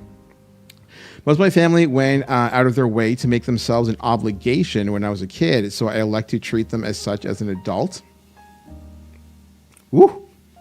That is... Fair enough, sir. I understand. That is a big statement right there. Big statement. Hey, Flair, what's going on, sir? How you doing? Welcome on in. Did I join too late? No, we're here till I'm not here. I just needed an outlet today, and I was just like, you know what? Oh, high guilt, you have no power here. True, we in there. I kind of needed an outlet today and friends to talk to, so I was like, you know what? We'll just boot this thing up. And if nobody shows, nobody shows. And if some people show, then it works out. And a lot of you are here. And I'm very, very grateful to all of you that have come through today. I need my daily dose from Nagata. I can't help you on the high energy part of it. I can help you on the good conversation, though. Or at least I can try to. Blood does not family make. Those are relatives. Family are those with whom you share your good, bad, and ugly and still love one another in the end. Those are the ones you select. Hector Extravaganza? Is that his actual name? That's amazing. Everything okay? I had a friend passed away earlier this week, and it's just like really starting to sink in. So I'm just like kind of like taking it in stride, and I was just, you know what? We'll just go and we'll do the thing and talk with friends and do all that kind of stuff. He's from the gay community. His drag name, true. Hector Extravaganza is just phenomenal. Like every which way phenomenal. That actually reminds me though. Well, Hector Extravaganza doesn't remind me, but it made me think. Did I do a question of the day today? I think I did. Oh, it's Drekken who reminded me of it. So Drekken has a tradition as it concerns getting a tree and singing Christmas carols with his friends as he walks home with the tree. And it got me thinking about like all like the little things that start to like really start to crop up on the tree is coming. I have no doubt. 2 weeks time. What is that? The 5th, the 6th, something like that. My drag name is Chester B. Arthur. All right, sir. But it made me start thinking about all of the Christmas traditions and all this kind of stuff. And so the question of the day, FYI, everybody, we've got a ad coming up in 45 seconds time. If you're on Twitch and you are not subscribed to the channel, we will have a 3-minute ad break incoming. Or if you have Twitch Turbo, anything like that, then you're good to go. If you are subscribed to the channel, then it's not going to make a difference. Then we're good to go. I can snooze it. No, it's fine. It's okay. I think just about everybody in here is subbed, so I don't really sweat it. But yes, there are ads. Ads are incoming. That's interesting. That doesn't work. Actually, good. Oh, why is the bot not working? Oh, the bot is working. Okay. Who ain't got one? Jim Kim is the only regular who does not have a subscription in the channel right now. I know I got ads. You will have ads in a few seconds time. because the tree costs almost $200. Really?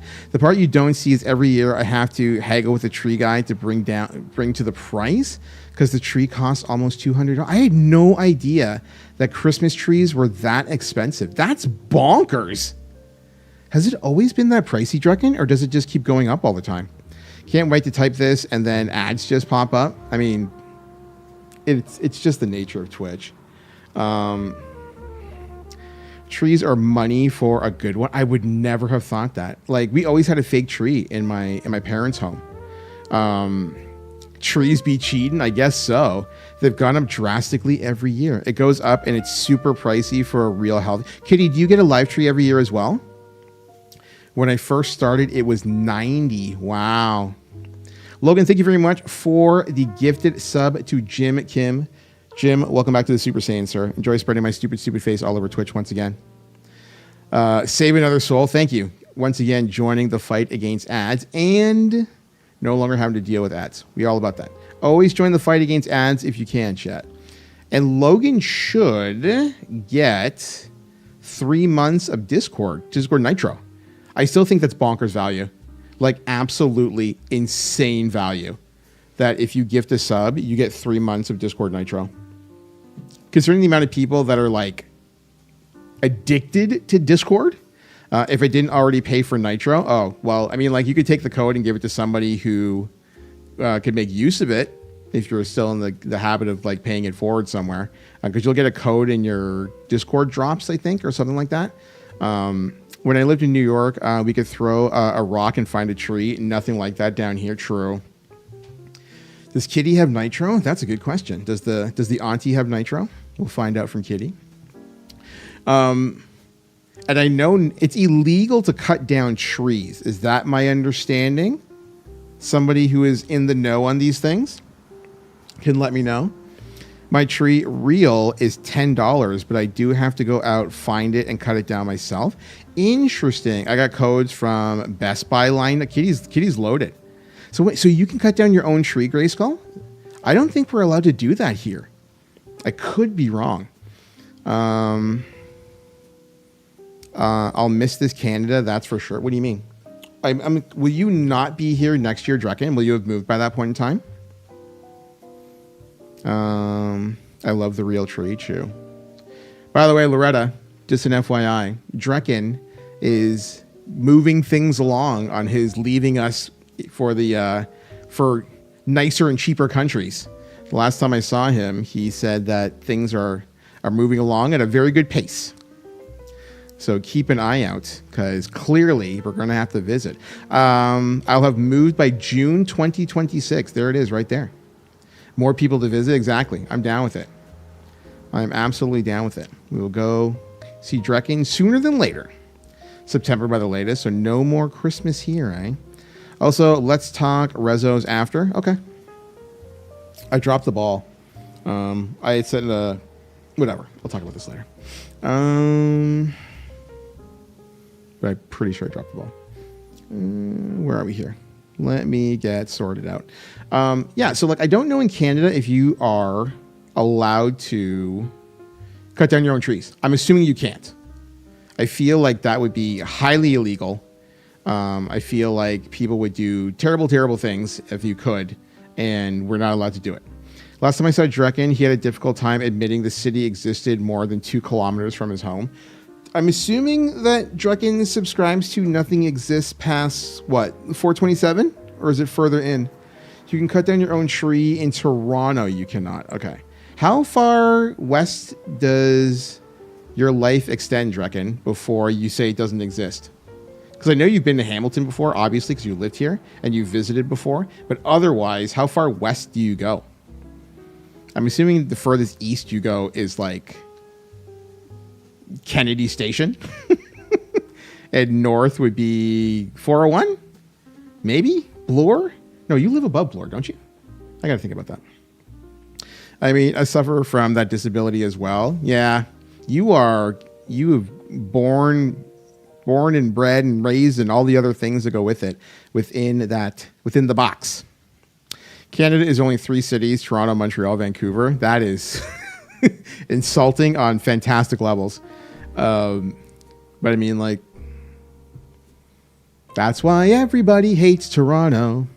I have a driver now. That's weird, but nice. I mean, hey, now you get to venture out into weird and scary and places that don't have nice restaurants. What about Calgary? I've never been to Calgary or Edmonton. No Calgary, only Banff.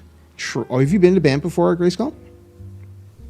I think Drucken thinks anything outside of the DVP 401 427 pocket requires a passport. That's entirely possible. Kennedy Station, the furthest east is Maine only because of the beaches. West High Park, North Eglinton. Really? North Eglinton? Jesus Christ, man. You're living in a smaller box than I thought. That is crazy to me. That is... Buy yourself a coffee on me tomorrow. I hope your spirits lift up. Thank you very much. That is a... I don't know whose name that is. Came through. Thank you very much for the tip, though. I don't drink coffee, but I will buy a hot chocolate. Let us agree on the buying of hot chocolate. That is a name that has no ID. That is fascinating. Okay. But again, thank you whoever came through with the tip. I will buy hot chocolate. Hot chocolate also works. Thank you, Haze Flare. Appreciate that, buddy. Much appreciated, man. Yeah, I mean, like, you know, the thing is, like, Haze Flare, like moments like, oh, I guess that's my username. No, it did not. I was very confused. But I mean, like moments like this, or like being able to like sit down with friends and just like have a conversation makes me feel a lot better. Like I said, I've kind of just been like sitting in silence for a couple of days, and it's unhealthy, you know. So like being able to like sit and talk and like just whatever with your friends. It doesn't have to be a discussion about anything, as long as it's a discussion about something. It makes me feel like a lot better. So again, thank you very much for coming through, and thank you very much for the tip as well, buddy. Yes, absolutely. I do feel better, like just being able to sit down and talk with friends. Once I had to take a subway to Pioneer Village Station, and I was flabbergasted that they had electricity. I'm upset at you for that. We could have sulked together. It's fine. You know what I mean? Like, it's... we can't just... I mean, like, we can, but it's just like, I don't want to be in a spot where I just keep heaping things on you, kitty. You've got your own stuff going on in your life, and it's like, this is one of those things where I was just like, I have the means to cope, and if I really didn't cope, then I would just call you. You know what I mean? But yes, I appreciate you shooting me. Sometimes you just need to talk. It works for... Yeah, exactly. You know, and like being able to, like I said, like earlier we were here and we were like sharing memories and like all this kind of stuff. And like the more that I look at old photos is the more that I keep regretting not taking more photos nowadays. I don't take nearly as many photos as I used to back then. Like I used to be insufferable as it concerns be like, everybody group together, get a phone again, yeah. And just like, I hate you. Like, Justin, stop it. Stop telling me to pretend that I'm enjoying myself for the sake of your prosperity. And I'm just like, no, do it. Get together. Getting photos. But what's going on, my friend? How you doing? Welcome on in. Good evening to you. Funny story, when I got to Argentina, I mentioned to my friend that I was impressed that they have malls. He was impressed by my ignorance. Yes, that is a fantastically ignorant thing to say. I'm not going to lie. That is unbelievably ignorant thing to say. But I try to take photos like wherever I can. Sometimes you carry the backpack. Sometimes you take a nap in it.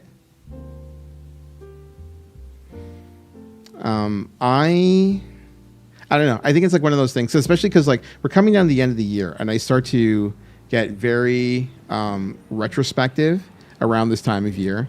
And I was like looking at my phone today and just being like, hey, you know, like what did I do this year is probably the easiest way to explain it. And a lot of what I think about what I did this year is typically based around the photos that I take. And I went through it and I'm just like, I did more stuff than this. And, you know, thank goodness my memory is still somewhat intact. And I was just like this, and this. And I realized that I didn't take photos of things. And I know there's a lot of folks that like subscribe to the whole, like, live in the moment. You don't need to photograph everything. But the flip side of it is that, like, I wouldn't have, like today, like when we're showing like old photos of myself in Jigabri 20 years ago. and it's like one of those things where if I didn't take photos like back then, like it would be like entirely lost, and it kind of like bugs the shit out of me that I haven't been taking like more photos. Like it's the idea, and the thing is like almost nobody does. Like that's the thing that kind of like throws me like more than anything else. It's like you have these moments, and just to like loop back to like what I was talking about earlier. Like I'm glad that I tell someone, it's like, hey, take this photo. Like I hand someone back then it would have been a point and shoot camera, and it'd be like, take this photo, and they get a shot of like the people who came into the tournament that we went to that year, and just get the shot. It doesn't have to be anything crazy. It's just like, this photo is 20 years old. This was taken in Montreal in 2005 when we went to the Montreal annual tournament. And sometimes you got to be insufferable. Just be like, take this, and nowadays, like with everybody has cameras, and everybody's got their phone, and everybody's got this, that, and the other thing. And it's like, you can avail yourself of the fact that like you can live in your moment, don't get me wrong. But when I saw that photo, it made me appreciate how long, yeah, man, like it's been like so many folks that you like come across over time.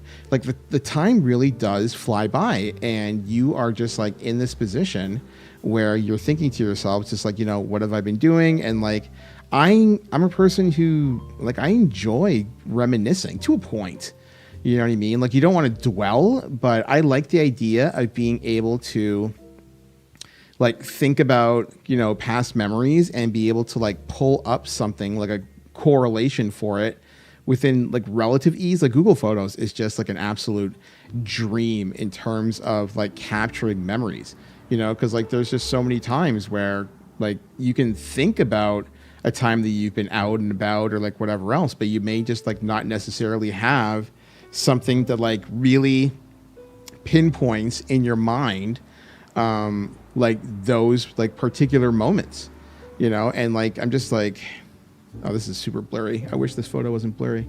Oh, that's funny. That's Paul the British Lad. I have like a super old photo of Paul the British Lad. This is from, actually, can I do this? Where are you? We're going to go down memory lane for a quick second.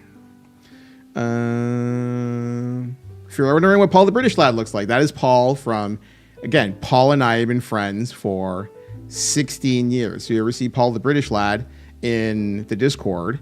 That's Darth Paul. Yeah. So Darth Paul's in the Discord. He goes by Paul the British Lad now. And like, that's Paul, and again, it's just like, I'm always really happy to have taken photos of like friends going back like ages. You know what I mean? Like same thing. I love this photo. I'm actually going to send this to her. I've rated her many times. She's super, super talented. She's on Twitch all the time.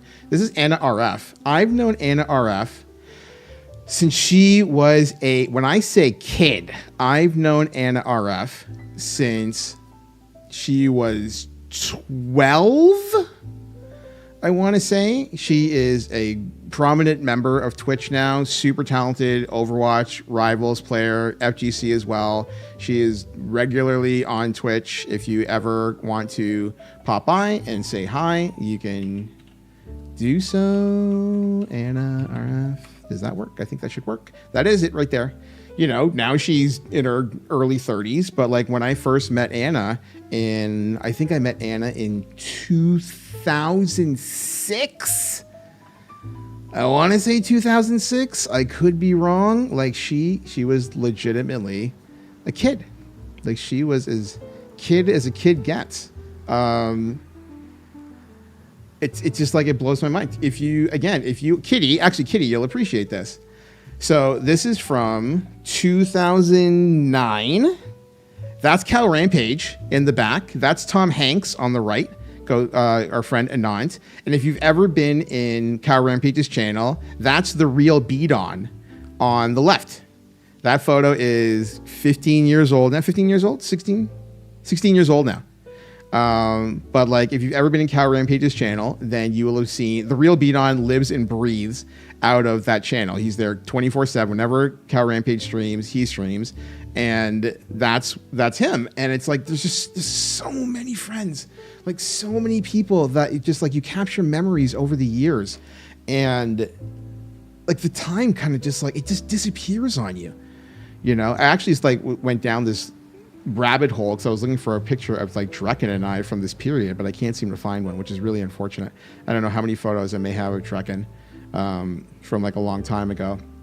But again, like it always comes down to make your, you know, the friendships that you really want to make last. You can do it.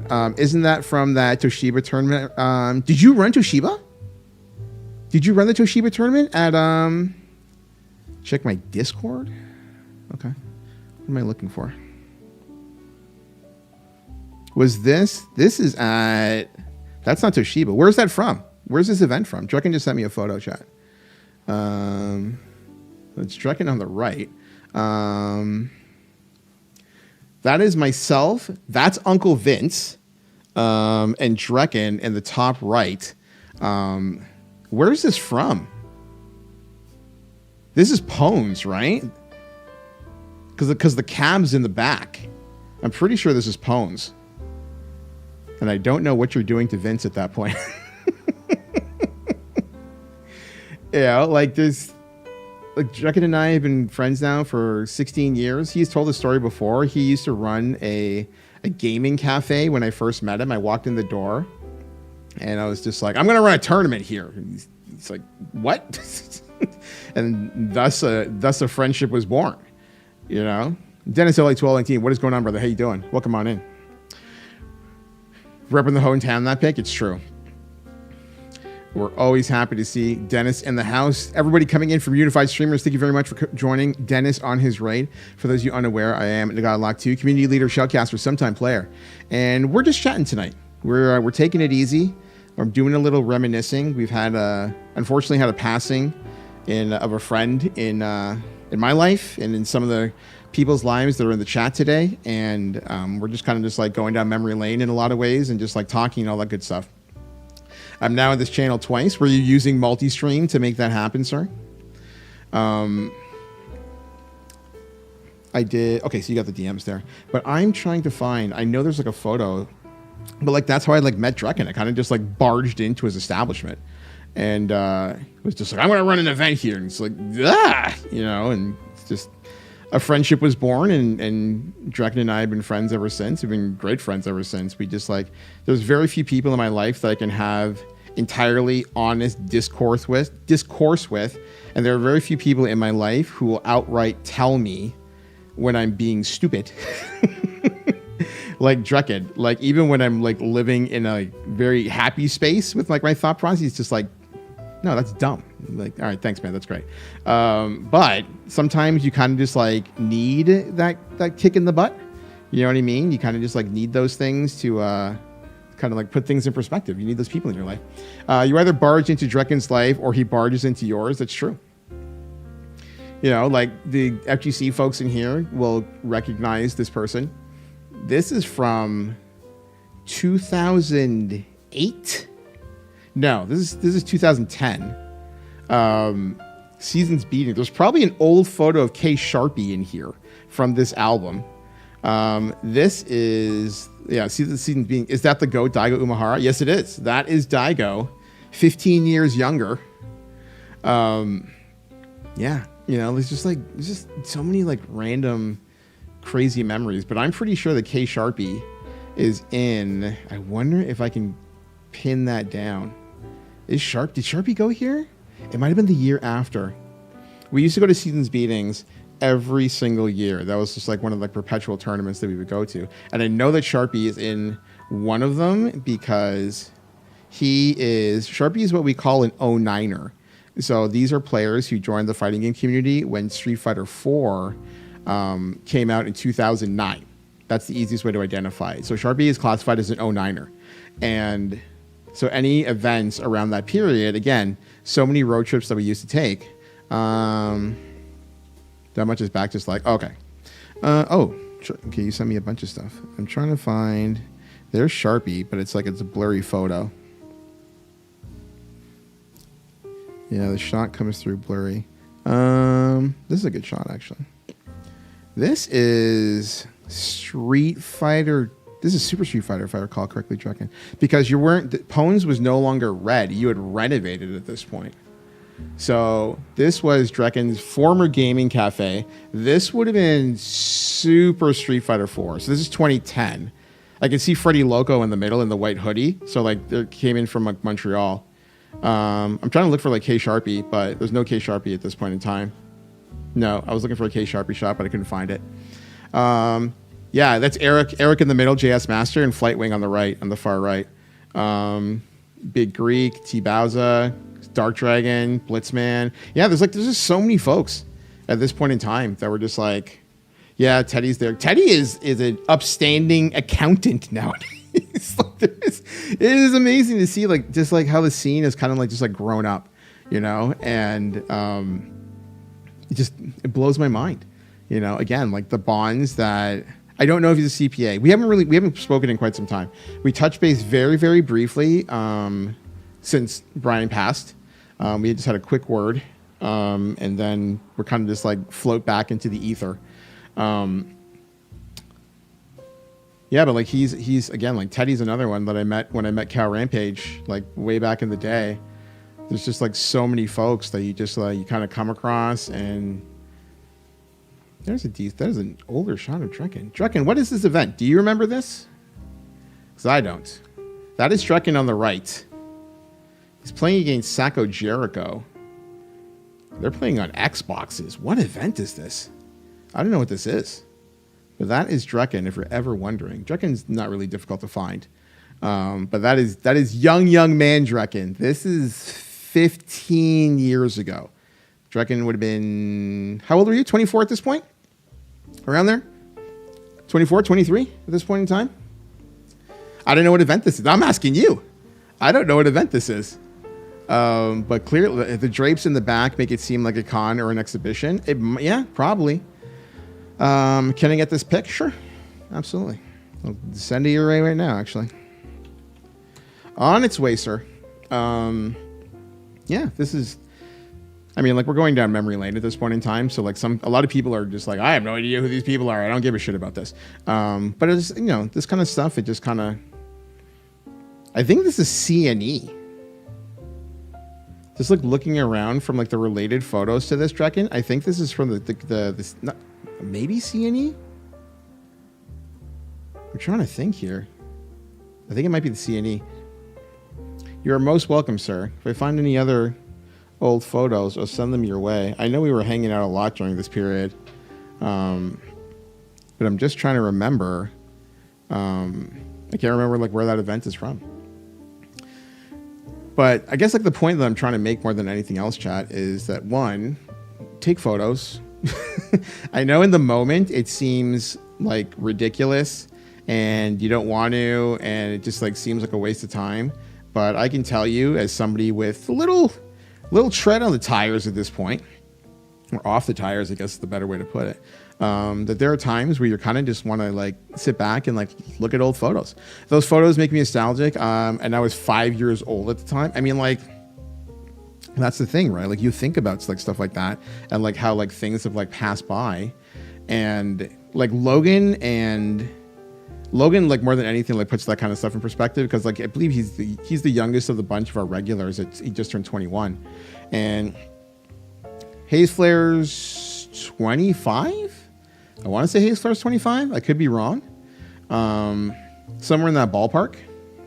I'm not a real person. You are new, and you tend to come through specifically for video games as opposed to shooting the shit. But good evening, Mototeki. How are you, my friend? Welcome on in. How's life treating you? How's the lady treating you? Hopefully all is well in paradise. Always happy to see Mototeki in the house. You've been here? True. It's been good. I'm glad to hear it, my friend. We're always happy to hear that everybody is doing well. I thought I had a Drekken photo, but I do not. Moments like this kind of throw me, okay? I don't know where this is, all right? But the FGC And this is one of the things that I love about the FGC. Okay. This is clearly someone's dining table. All right. We're at someone's home. I don't know where this is. All right. If I were to see this now as a full-on adult, looking at what people were doing to my dining table, all right, that had no tablecloth on it, that had nothing else on it, the melty bathroom matches were, oh man, like, I would be furious. I would be furious at the scratches that would be on this person's table. Like, furious. You know what I mean? And but this is the fighting community. They will just plant themselves anywhere they can, put on a screen, put on a console, grab 2 sticks or a controller or whatever, and they're off to the races. No regard for anything. I can't imagine whoever hosted that event, their parents would have come home and they would have been like, what the hell is this? And you'd be like, I don't know anything about this. I've never seen these scratches in my life. And then meanwhile, sent you some more. Is that Rebello? Is that one? Which one is this? Drekken, did you run the tournament when we were in the basement of that restaurant? I'm trying to think about that now. I don't really talk about most of the folks in these. They're not really relatable to anybody but us. So I'm not gonna post it in the channel. But were you the person who ran the tournament in the restaurant in Oakville? I want to say Oakville or Port Credit. And then they tried to that was me. That was the Toshiba. Yeah, it was part of the Toshiba series. That's right. It was part of the Toshiba series. Oh man, that was something. Oh my gosh. So G-Gen, Drekken hosted a tournament. This was and this is the thing, right? Back then. So this is 2010. I'm gonna say 2010. And Toshiba, Drekken has secured a contract with Toshiba, and there was a series of tournaments that were being run at different locations across Southern Ontario, or the GTA, or whatever you want to call it. And Drekken had secured a venue at a restaurant, this Italian restaurant. Oh no, it wasn't Italian, it was a pub. It was a pub in Oakville, Port Credit, something along those lines. The staff gave us a free tray of... What? Listen, you played in people's houses. We were able to play Street Fighter 4 at a McDonald's after a university gathering. The staff gave us a free tray of fries. That's godlike. But this is what I'm saying. This is the great memories of the FGC. So we're at this pub, and we need to wrap up. So the tournament starts at noon or so. Drekken can fill me in if I'm my details are hazy. This is a 15-year-old memory at this point. All right, got it one. We'll catch up again soon. Thank you very much for coming through, Will. Greatly appreciate you, buddy. Say hello to Kadles if she's within earshot. We'll talk to you soon. Drekken Drekken's hosting this tournament. We're at this pub, and at the time, he specifically says it's we need to get here early. I think the thing started at 11 o'clock in the morning. He's we need to get here by this time and start by this time because we are going to get booted out of this restaurant, probably for the dinner rush. We're going to get booted out of this restaurant by, I love stories like this because it just goes to show times were, so different. There is, if you've been in the FTC long enough, your perspective on how good gamers have it now, it's people don't understand. It's it's unreal how good people have it now. Oh my God, now that I remember this, he had a hard cutoff. I want to say the hard cutoff was 6 p.m. I want to say 6 p.m. And so Drekken wanted to start this tournament early, 11 o'clock. Usually the FGC starts tournaments. They say to start the tournament by 1. It typically starts at 3. And so we are running this tournament, hard cutoff, and people were still late. Yes, people were still late for this tournament. So we're running this event, and I have a lot of experience timing events at this point, calculating how long things are going to take, yada, yada, yada. And I come to Drekken, and the hard cutoff is 6 p.m. because they have to prepare for their dinner rush. And I come to Drekken, it's 4:30, 5 o'clock. I go, this tournament's not going to end on time. And he's like, it has to end on time. It's like, this is not going to end on time. We need to figure out what it is we're going to do. I remember how, yes, you were super, super stressed at the time. And then we need to figure out what it is that we're going to do. And so we're going back and forth with the manager of the pub. And we're just like, we need more time. He's just like, how much time do you need? I'm just like, honestly, we're going to need like an extra. I remember you came to me, no way we're going to end this on time. Yes. And like, I really, like, I already timed it out in my mind. And I'm like, there's zero chance that we finish this on time.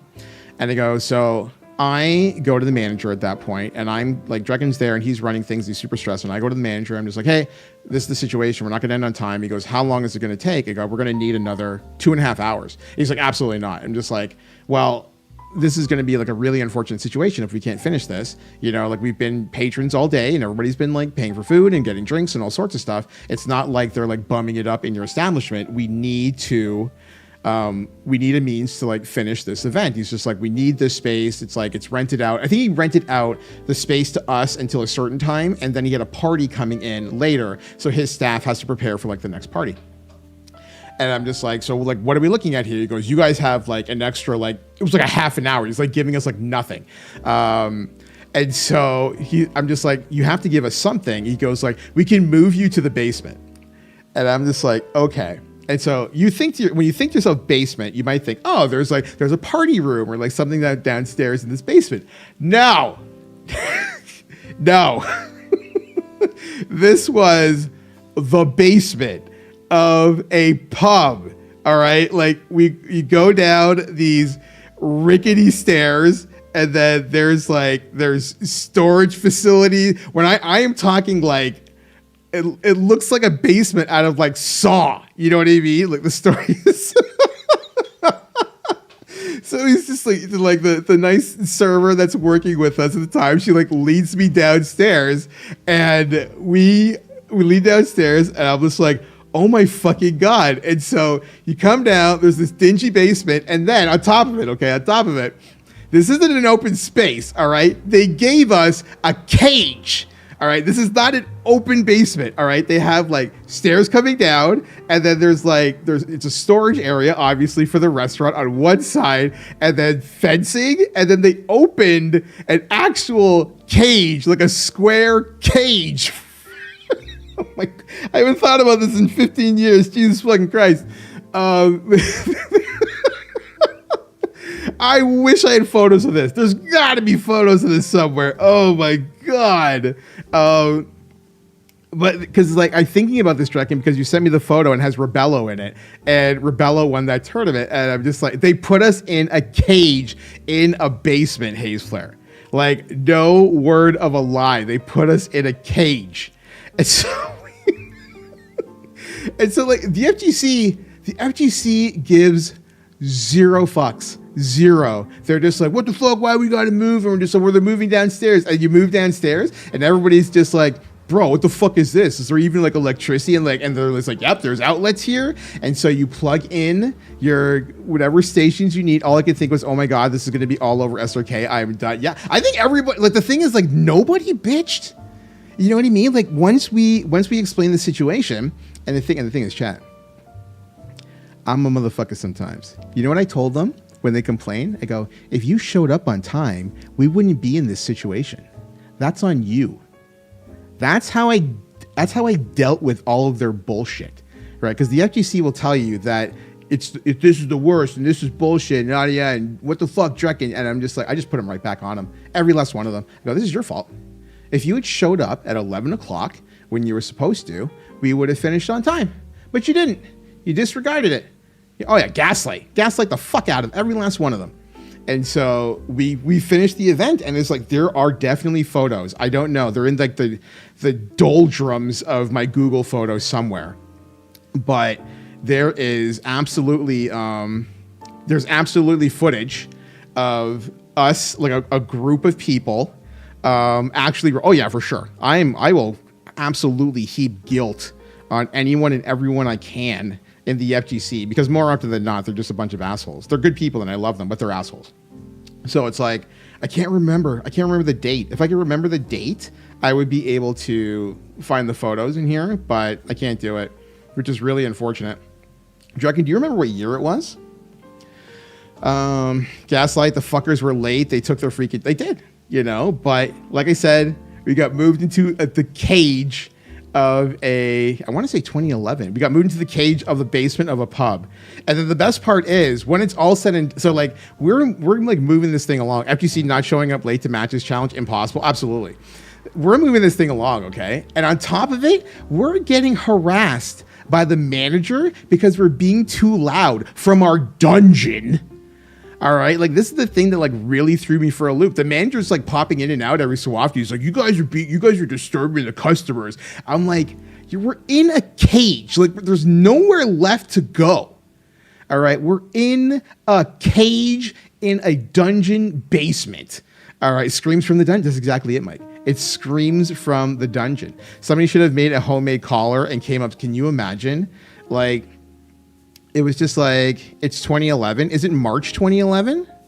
I don't know if I have photos of it then, if it's March or if it was later. I want to say March 2011, but I can't find photos from that period. Yeah, like the manager was, because like for the manager's perspective, we were just a bunch of nerds who he took all of our money. You know what I mean? Like we've paid him for the facility and all that kind of stuff, and we paid him for the space that we were supposed to get, and he just wants us to get the hell out of Dodge, And like so, he's been put in this like weird, really weird position where he still has to deal with all these nerds that are like in his establishment, and we're causing a ruckus and we're making noise, and the ruckus is coming from, the dungeonous depths. And he doesn't want to deal with it. I mean, like, truthfully, like hindsight says he shouldn't have had to deal with it. But hey, like them's the ropes. And, man, to be fair, well, we paid for the space for a certain amount of time. Drekken was very clear to everybody at the time when he had set up this event, a month out or whatever it was. It's June 2010. June 2010. Do I have photos of June 2010? Yeah, my birthday. June. It wasn't Fuddruckers.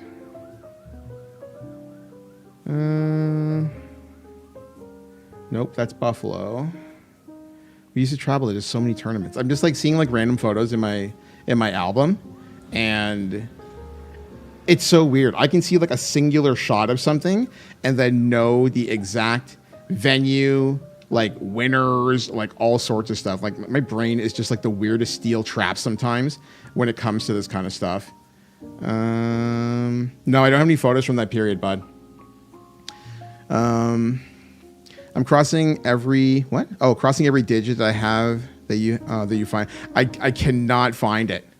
I don't have anything from June 2010. I just looked through my entire album from 2010, and I don't have anything. I don't even have anything from like the tournament. Never mind like the dungeon photos. I don't have anything from the tournament whatsoever. I just looked through like the entire block of like 2010 stuff, and I was looking for like anything and everything that I could. It might be in a Facebook album from around that period.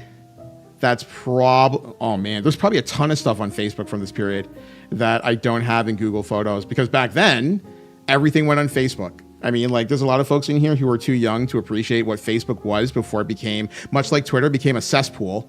That's one of our new emotes, Hazler, that got uploaded last week. I'm glad that you enjoy it, buddy. But there is, back then, everything went on Facebook. You just took photos of everything and everything went on Facebook. And so there's like a ton of stuff probably in my albums that are from, that are not in anywhere like on Google Photos. The downfall of Twitter needs to be studied. Same with Facebook. Yeah, I mean, like, it's just a money grab. And at the end of the day, this is just coming down to like being a money grab. So money ruins a lot of things. I mean, like everything needs to make money. So I understand it on one side of things, but like the other side is that like you're kind of just, everything just gets ruined that way. Twitter still has some bangers in there sometimes, but it's like you have to wade through such an unbelievably deep cesspool to like get to anything worth your while. You know what I mean? So you just don't. Yeah, Drekken, sorry, buddy. I cannot find anything from that period. At least not from that event. It's probably on Facebook. If I find, I'll look at my Facebook later and see if I can find anything. I'll send it over to you. But I mean, like at the end of the story more than anything is what's important. Because like I'm sure neither of us has thought about that tournament in probably since, blocked out of our memories. But like because like sometimes like people might think to themselves, it's just like, you know, why do you, I was going to vent about Facebook. I still need it because old in the Discord today. Then I realized I would be shamed for being old. I mean, like, I don't know if like Haze Flare, Logan, do you use Facebook at all? All bots now. You have to be in subs you really enjoy a niche of. Oh, for Facebook, you mean? Okay. Reddit is a gold mine for hearing some of the most bizarre stories. I love Reddit. I love it. I think it's phenomenal. I don't use Facebook at all. That makes sense. It's between January to June 2010. I have tournament photos, though out there. I have Halifax in there too. I didn't go out for Halifax. That was the dice tournament, right? I'm having PTSD remembering that stress. The Halifax tournament. That's the Dice 01 tournament. Like, you remember what I just said about how I can just like, you give me a city and I can like tell you the winner of the event. Like that is one of those things. I think Halifax, and I remember Alex Suarez going out there and tearing it up, and people, and like the legend of Dice 01 was born. Yeah, Dice 01 won it. Yeah, man. Like I wish my brain didn't. Sometimes I wish my brain didn't operate that way, where it's just like you give me a keyword and then I'm just like, let me tell you the story of, and then go forward from there. God, no, my older brother asked me to make him a marketplace ad like 2 days ago, and I told him no because I don't even have a PFP for my Facebook. Yep, that'll do it. I only use Facebook to buy a board game from a Chinese manufacturer. It's so random. Nothing beats MySpace, profile, music, and coding. I never had MySpace. I avoided MySpace. So, like, I didn't have any kind of social media until Facebook in 2006. That would have been the only time that I used Facebook. All right, got a header. Have a good one, my guy. Jim Kim, thank you very much for coming through, buddy. I appreciate that. You have a good day. Try not to get to the gym too early tomorrow. I see that you usually get to the gym around like 5:30 in the morning. But rest up, train hard, and we'll talk to you soon, bud. It's so random. I know, but that's my one time I used. Yeah, like Facebook was like, man, if you were in your teens into probably like teens into probably about 30 in like the early aughts, my God, Facebook was it. Look, I'm a pillar of the community. To do that, you need to reach older people. You need pillar of the community is a fantastic term. Ironically enough, the FGC uses that term pillar of the community all the time. That's actually funny. Do I have access to my Facebook? Now, the problem here is, was I smart enough to have a Nagadalock Facebook instead of just a Justin Facebook back in the day? And if I was I smart enough to not erase all my photos? Because I like to purge. I'm a big fan of the purge. Nope, I got rid of... how far back does this go? Do I maybe have Drekken photos? We're still going. We're still going. We're still going. We're moving into pretty old territory here. Oh, no, I don't. It's close, but not quite. That is... Yeah, this is Evo. This is meeting Norman 911 for the first time. No, this wasn't. This is Evo 2014. It's not Evo 2009. My bad. Pretty much the only times I ever come across Norman 911 is at Evo. Is it as far back as this album goes? Might be. Yep, not far enough. Close, but not far enough. I love this photo so much. So the person in this photo is... Have I watched Pluribus? No, I don't know what that is. What's Pluribus? I need to watch that. I've heard good things. I love this photo. Okay. This is... This is from Ultra Street Fighter 4. It's the first team tournament for Ultra Street Fighter 4. And this is my buddy Ray. And at this point in time, Ray and I are very much we're the old heads at this point, established old heads. I was not organizing this event. Vince was organizing this event. And Ray and I were just like, do you want to take money from children today? And he's like, yeah, we should take money from children today. And so Ray and I team up and ruin everybody's fucking life in that tournament. Like, just... It still makes me happy to think of that tournament. Like, I messaged him. We weren't even going to go because, like, I don't typically deal with tournament photos or tournament tag team tournaments. And I was just like, you want to just go win? You want to just like, go beat all the kids and win and then go for lunch? And the photo is taken by our friend Vanny. He used to go by the Fob Star in the Discord. Loretta's met Vanny before. Draken knows Vanny. A few people in the community know Vanny. And Vanny's just like, what's it like taking candy from babies? And the reaction you see there is me like burst laughing. It's pure evil laughter at Vanny saying, what's it like taking candy from babies? And we didn't stay. Like, we won the tournament. We took the money. And we're just like, Vanny, we're going for lunch, we're going for dinner, whatever it was, and we were gone. We got the singular actual villains. I haven't seen that photo in ages because like it's not on my Google Photos. This is from my Facebook, and I never use Facebook. Oh my god, fuck my life. Oh man, like again, like, there's just so many memories that just, oh man. You have a picture of baby Athena in there on my Facebook? I forgot about that picture. I do? I've also had a Facebook account since 2000. Oh, you got in early. I was in the 2006 crop. You guys actually left an establishment full of angry and crying. Pretty much. I mean, like, they weren't kids, you know, but how do I have a photo of your puppy on my Facebook? I don't know how that's a thing. You're gonna have to explain. Laughing all the way, yeah. You know, it wasn't a ton of money, but it was just like, yeah, we just went in, shredded, and left. Like, no ifs, ands, or buts about it. We were gone. Every time I left my house, a photo album. Now, oh, wait, what? Oh, every time I left my house, I made a photo album. Yeah, exactly. That's not happening anymore. Well, you take the photos, you just don't post them anywhere. You can export your photos from Facebook these days. I did that a couple of years ago. I should probably look into it. Oh, that's true.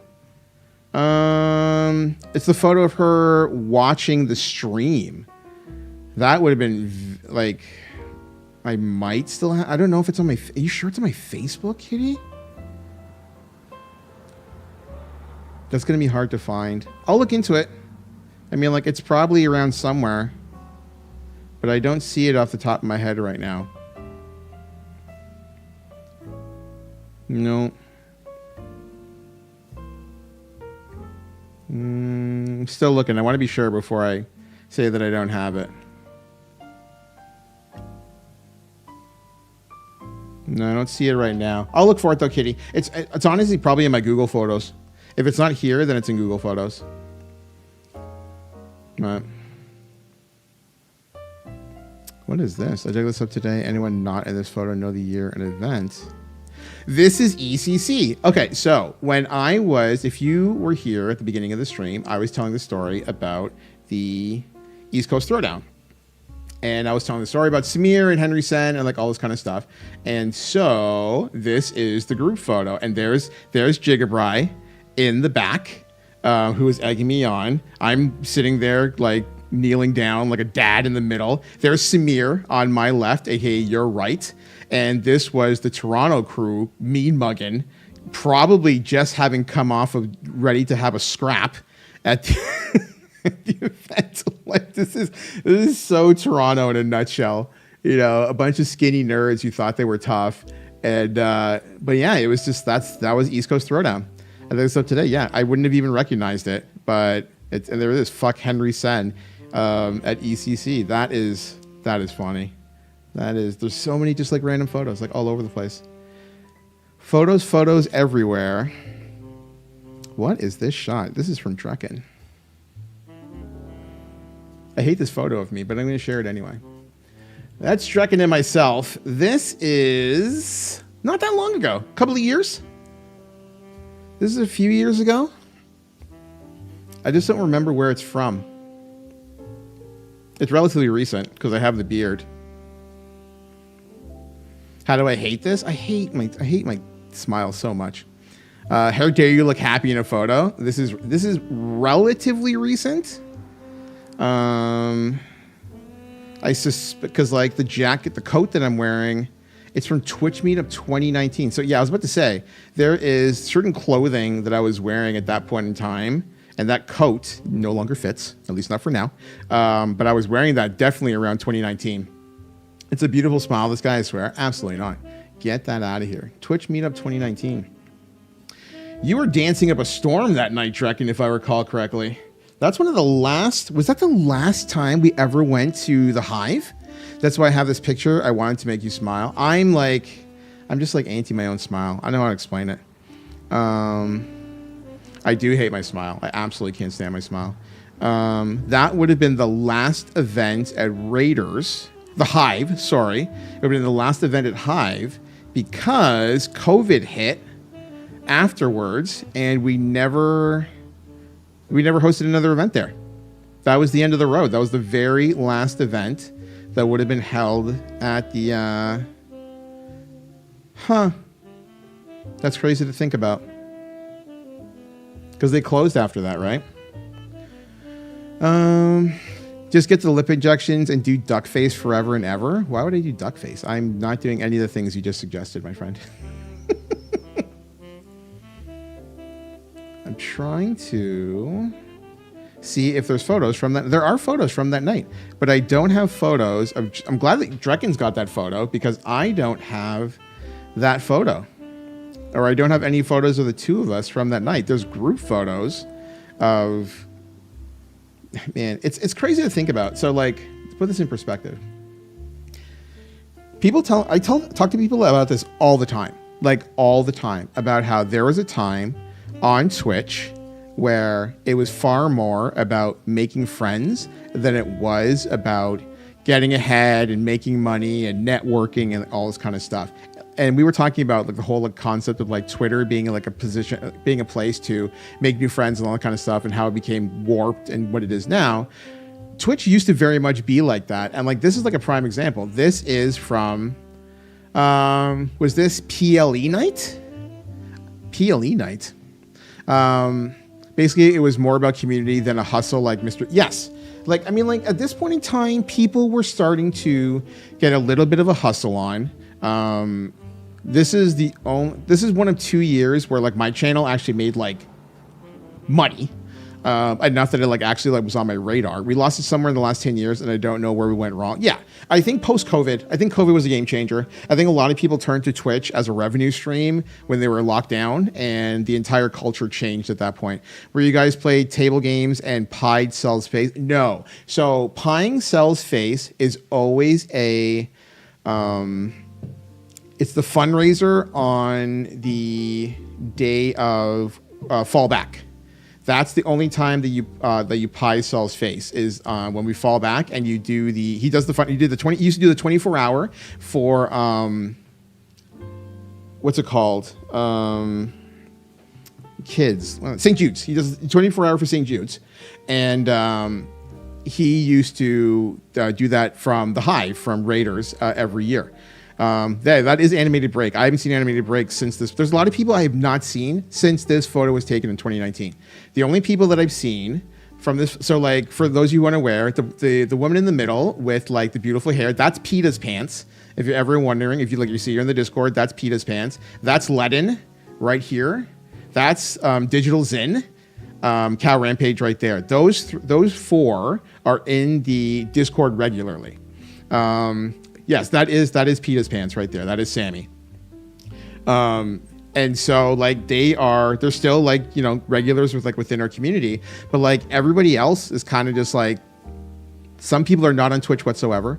Some people are like in and out every so often. Some folks are like no longer part of like our own like connected community. And it's amazing to see like how like times have changed. But at that point in time, you could not have asked for like a better period in terms of making friends. Like there was just like so many amazing people. Everybody was just like trying to, you know, make something of the whole phenomenon. Like the feeling around Twitch during that period was like nothing I've ever come across.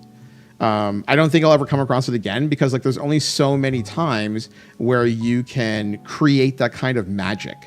You know what I mean? And to Kitty's question, if I'm right, because again, take photos of everything. If we're doing fall back, I would guess. I don't have the photo. Oh, is still not in the photo? There it is. So this is the event that Serendipity was asking about. This is November 2018. That's MD14. That's who Kitty was referring to. He used to do a fundraiser every year for St. Jude's. He was doing it for St. Jude's or he was doing for Sick Kids Hospital, one of the two. And I missed that spark. Yeah, that's exactly it. Man, the good old days. What's going on, Silky? How are you, my friend? Welcome on in. And so again, so that's, if you're ever wondering, that's a simple melody right here. She is still like a regular in our community. We see her on a somewhat regular basis. We saw her like relatively recently. Will Penman is right here. That's Ray Retro. She used to hang out with us regularly. If you were ever here during our Final Fantasy 14 days and we were always asking for like Mama Retro, that's Ray Retro right there. And again, same thing. This is 2018 at that point in time. And Silky is like a prime example of another person who like would understand like what Twitch was in terms of making friends. Like Twitch was far more about friendships than anything else, right? All you really wanted to do was stream and have a good time and just like do your thing. And like the whole, like what Twitch has evolved to now, it's not for me to say the least. You know what I mean? That's not necessarily for me. But at that point, like 2017, 2018, like all this kind of stuff, like you really, it was just like, it was prime time. You know, like you were just like absolute prime time. And there's a shot, this is like actually a pretty good shot, of Drekken and myself. That's Pita's Pants. That is Clutch Res. I don't know who's on the left. But like, again, just, it's a period in this community's history, this platform's history, all this kind of stuff that just makes me happy to think about. You know, it's just it's one of those things. Send me that pic too. Sure, buddy.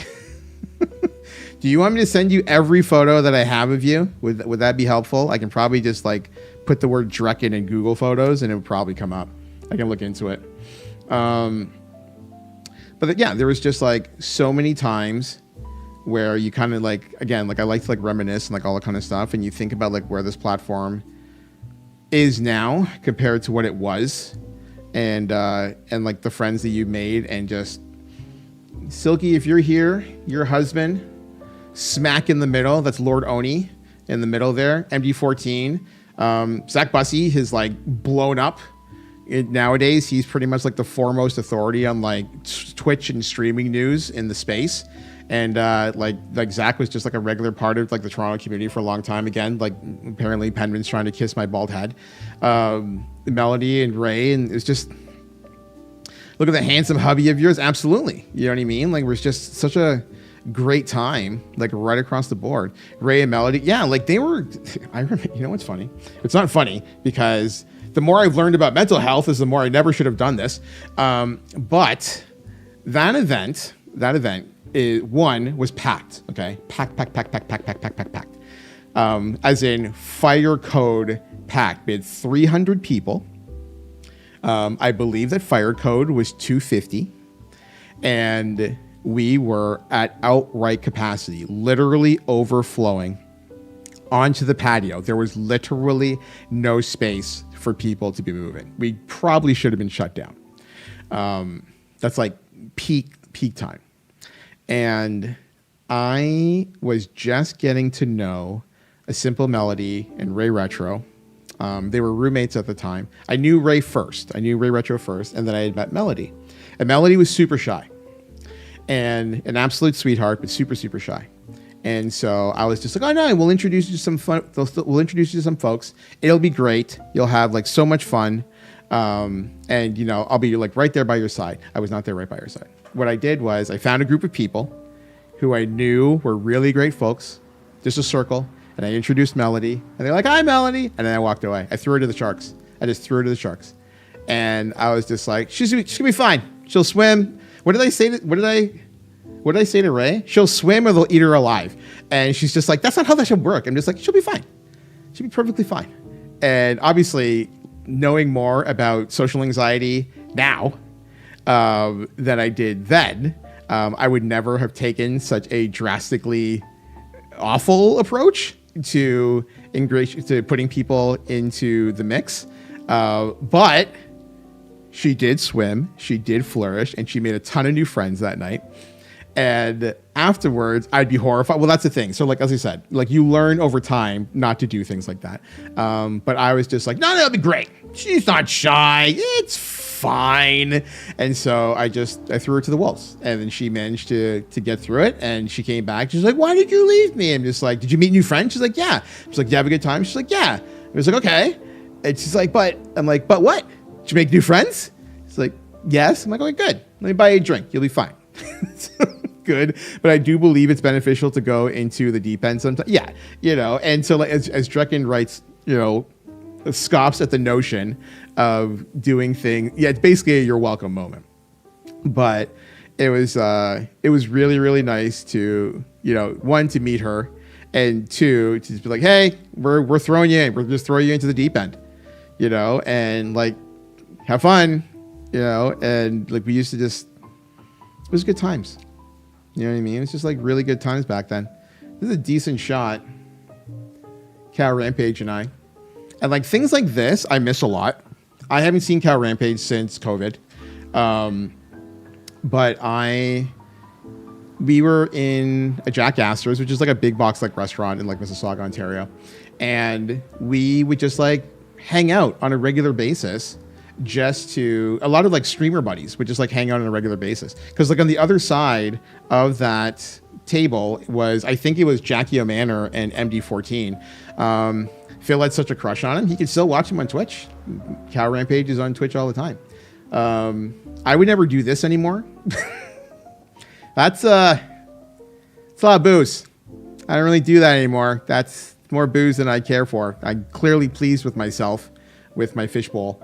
But nowadays I could not really bring myself to be a person who drinks an entire fishbowl worth of booze. But back then, you know, you're out with friends, you have a good time, you know, but that whole period is just, it's special, you know, not on my watch. Yep. I know. Iron Kidneys. Well, I mean, like this is, it's not that far long ago, but I could never do that anymore. Could definitely never do that anymore. Just like a different, you know, period in life. And I miss it a lot. I miss the camaraderie. I miss like the, you know, building the new friendships and like all this kind of stuff. And it's not, I mean, like I say it all the time, this community makes me unbelievably happy. That's August 2018, Drekken. August 2019. There you go. Okay, got to run. Just wanted to pop in real quick to say hi. Got to get myself ready for bed. Stupid 5 a.m. Love all your faces. Thank you very much for coming through, Silky. Always happy to see you, friendo. You have a nice night. Okay, got to go. Husband wants to watch a movie. We're watching a movie called Brazil. Well, say hello to Phil for me, my friend. Always happy to see you as well, Drekken. Thank you very much for coming through and going down memory lane with me. Toshiba tournament. Let it soak into your dreams tonight. Oh my gosh. Different time.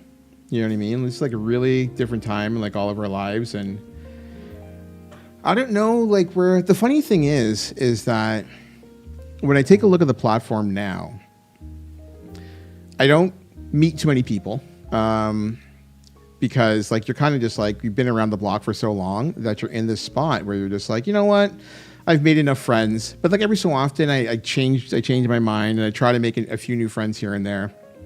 But there's very few that I talk to regularly, like that actually stick. Like Smothered Butter came through here earlier. I really like talking with her.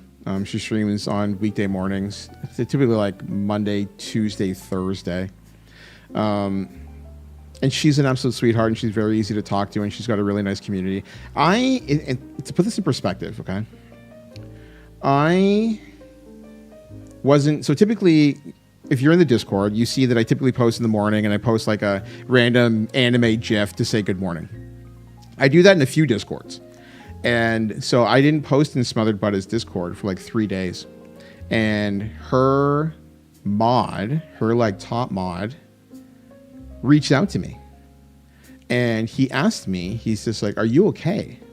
And I'm like, oh, I'm going through, just like, I didn't give him the details. I was just like, I'm just going through it right now. And he ends up joining the Discord, and then he sees like all the stuff that was going on with Cortez, and he's just like, I'm really, really sorry for your loss, man. And like, if you need somebody to talk to, and this guy doesn't know me from Adam, but he knew that I needed somebody to talk to, or I may need somebody to talk to. And that really resonated with me because it's very few people who are going to make that offer. Like even that know you. That's very kind. Very, very kind of him, Hazeflare. And I took that moment and I thought to myself, it's just like, Butta has good people around her. Because like, you don't see, like, the communities are kind of just like built over time, and you try to surround yourself with good people, whether they're moderators or whether they're just like your community members in general. And I was just like, Butta has somebody good right here. They barely know me. They just know me as like a person who's becoming like a semi-regular in Butta's channel, and reached out, took the initiative, came to the Discord, saw what was going on, and then loops back around. It's just like, if you need somebody to talk to. And I really appreciated that. And it made me think, again, like, good people. But there's so few. Like, when you're trying to find like that next person on Twitch, I think that like, and there's many people in here who will say, I only go on Twitch to watch you, as in like me. And I feel that they're kind of like depriving themselves of a potentially great experience. But by the same token, I also get it. They're missing out. Yeah, I think that they're missing out. But the flip side of it is that I think, like, I get it. If you've been around long enough, you know what, Logan? That's a perfect example. That's a picture perfect example. Aim to Kill 1507 is exactly why you come through for raids. Aim is exactly why you go in with an open mind when you go to a new channel and a low volume dial. Aim is exactly why you give everybody a chance. Even if you only give them one chance, you give them a chance. Because there is nobody that I would happily ringing endorse as someone to follow on Twitch in 2025 more than Aim to Kill 1507. And I think that there's a lot of members of our own community who have come through on raids and are now staples in Aim's community, and they're very happy for it. Like Logan and Blank and Grayskull, Hazeflare, you know what I mean? Binsuke, like there's so... Aim's... Aim is here. This fucking guy's been lurking. Stop it. You're going to make me cry. No, too late. Cry. I didn't even realize he was here. That's... Nobody say nice things anymore. He's a ninja, apparently. But like, if you were a person who... I said hello earlier, but you were talking, so I'm sorry about that, buddy. I missed it. But Aim is the prime example. Like, if I were to look 2025, for sure. If I were to say 2024 last year, I would have said Debbie Hales, who introduced me to AIM. To like put that in perspective, I found Devi on a whim. I was just looking at the Canada tag or the Canadian tag. I landed on Devi, and I was like, I clicked with Devi, and she lived very close to me at the time. She was like a 25-minute drive on the highway away. That's okay, sir. I am resonating with everything you say, and I'm very happy to be here and sit and listen. Thank you very much, buddy. Take a seat, enjoy. But I resonated very, very well with Debbie Hales. And AIM was a staple in Debbie's channel at the time. And one day, like, Debbie just rated AIM. And I came through, and I was just like, oh, this guy's like, he's just super, super fun and high energy and whatever else. And I'm just like, okay, we shoot the follow. And no, I know exactly when I followed. And AIM, you might think this is funny. You might not think this is funny. So I didn't follow AIM until after TwitchCon. After TwitchCon. Because AIM and Debbie and like a bunch of people were in like a house together. And I'm just like, I really need AIM to not be a scumbag piece of shit. Because like in my mind, I was just like, I did not know. I only knew Debbie. I didn't know anybody else that was associated with Debbie aside from like when they were rating. But I'm just like, I need to know that AIM is not a scumbag piece of shit before I start like regularly coming through his channel. Because like once I follow through on a follow for a channel and like I recognize people that are like in the communities, then you're going to see me all the time. If like you're like entertaining and engaging and all that kind of stuff, then I will come through afterwards and I'm going to be regular. But like otherwise, I'm just not going to be there. And so they went to TwitchCon, and Debbie came back, and I was like, oh, how was it? And like, how was like all the folks in there? And she came back, and she was like, she gave all these like nice things to say.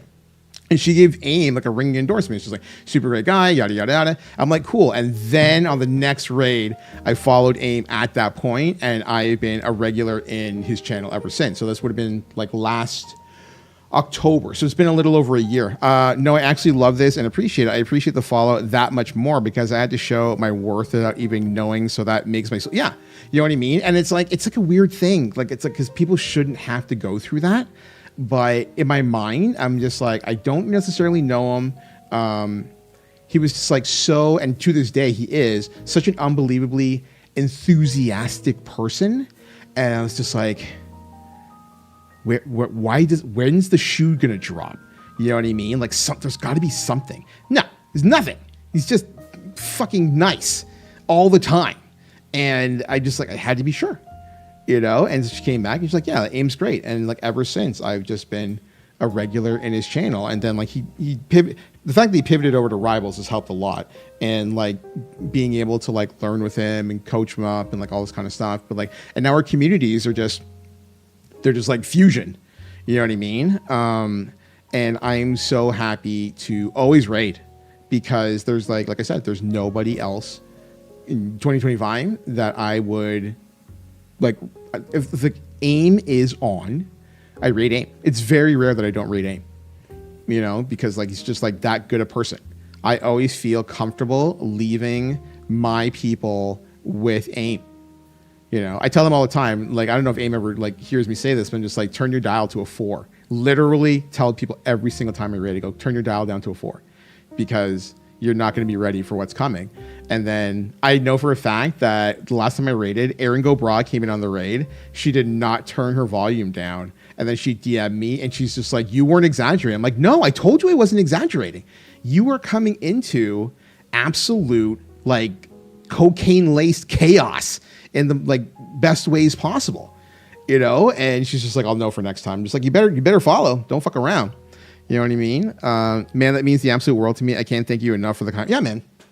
Good people deserve kind words. You know what I'm saying?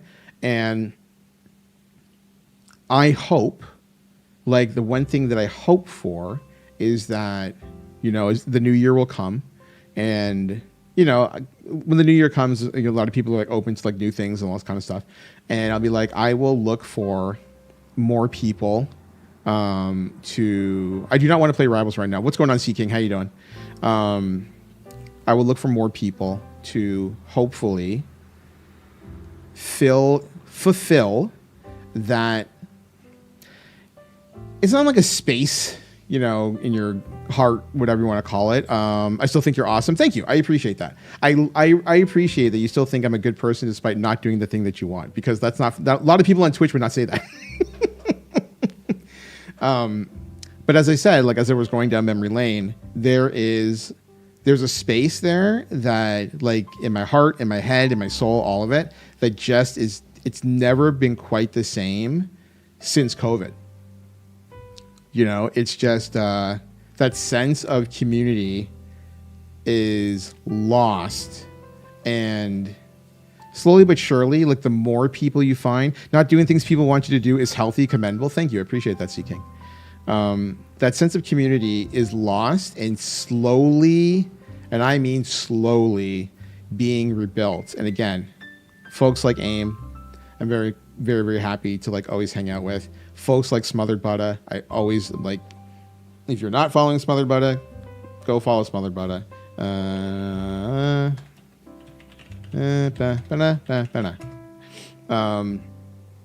Buddha's amazing.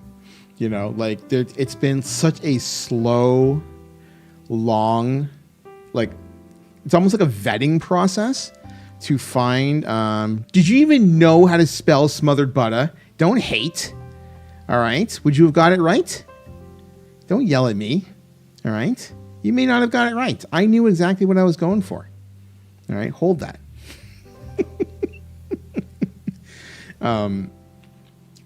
But it's like, there was like, again, like if it was like 2018, you're just like follow. You're just like, you're coming through on every raid and following all those kind of things. I know words. All right, Kitty, you're right. And I was wrong. I'm very sorry. Mama is salty. She's always salty. She's mad because I didn't come to her about the other thing. So I'll get yelled at later again. But now, like, you're so much more, at least I'm so much more discerning about the people that I give my time to, and I would encourage people, one, not to be dismissive of new channels, but two, to also be a person who is willing to, just because you follow doesn't mean you have to follow them forever. Set standards for what it is that you want out of your experience, right? Like, don't just watch 3 people, or 5 people, like follow a lot of people, pop in on a lot of people. They're going to show you who they are very quickly. Like, you're going to know the vibe that you're going to be enveloped by. You're going to know the kind of engagement that you're into, whether they're talkers or not, or yappers or not, or whatever term you want to get it or not. You're going to find out really quickly. Are they going to be playing the game that you like to play, or something that you actually like, you're interested in listening to or watching or anything like that? You're going to know, probably within 2 streams. Sometimes people may they may be on an off day. So I typically say, go back in for a second day if it isn't necessarily what you were looking for. Go in open-minded and give them a legitimate open-minded shot. I especially say this for people who stream, because streamers are terrible viewers. Streamers come through and they raid and they leave, or they come into channels and they're just like, you're not as good as fill in the blank, and they leave. And it's like, they have this really weird, I spend too much time streaming as it is, I don't want to be on Twitch. Like, a lot of streamers are like this. And again, like, as people, they're missing out on potentially great experiences. And so, like, I tell folks, like, all the time, especially streamers, like, do not shut down the idea of following through on a raid. I know a lot of folks that come through on a raid and they run smack into an ad, which really sucks, and in that case, like, you're just going to get like the immediate drop off. But for the most part, it is worth your while to at least explore all those options. Always give someone the benefit of the doubt, because you don't know what they've got going on as a streamer. Yeah. Like, I kind of live of the belief that if you're crabby pants, don't hit the live button. I think it's harder for people who do this for a living, because, like, you don't know if that stream is going to be the one that gets you big subs, bits, tips, sponsor, scouting, blah, blah, blah, blah, blah. But I'm a big believer that if you do not have the energy for it, don't do it. Even like tonight, I was not going to stream. And I was just like, I need to be able to just talk. And so I gave everybody a heads up. This is not going to be, jacked up, Marvel Rivals, Clip Master, blah, blah, blah. And there's some folks, Loretta, who would probably much prefer this. Because like this is probably more reflective of who I am on a regular basis than I am on during a gaming related stream. I only hit go live when I have 1,000% energy. Yeah, like there is, and I think like in certain cases, Aim, yourself and myself for sure, there is an expectation of energy coming into those streams. So it's like if you came in at 100% as opposed to 1,000%, I think a lot of people would be like, "What's wrong?" The first questions might be, "What's wrong? Did you have a bad day?" And it's like, "No, I'm just being me." You know what I mean? I got to be honest. I love these streams from you, but I also love your gameplay streams. You have not failed me on a single stream I've been in. I try to keep Rivals has been good to me in the sense that I haven't had too many really toxic moments. You weren't here during the FGC days. There are people in here who will tell you if I'm having a bad fighting game day,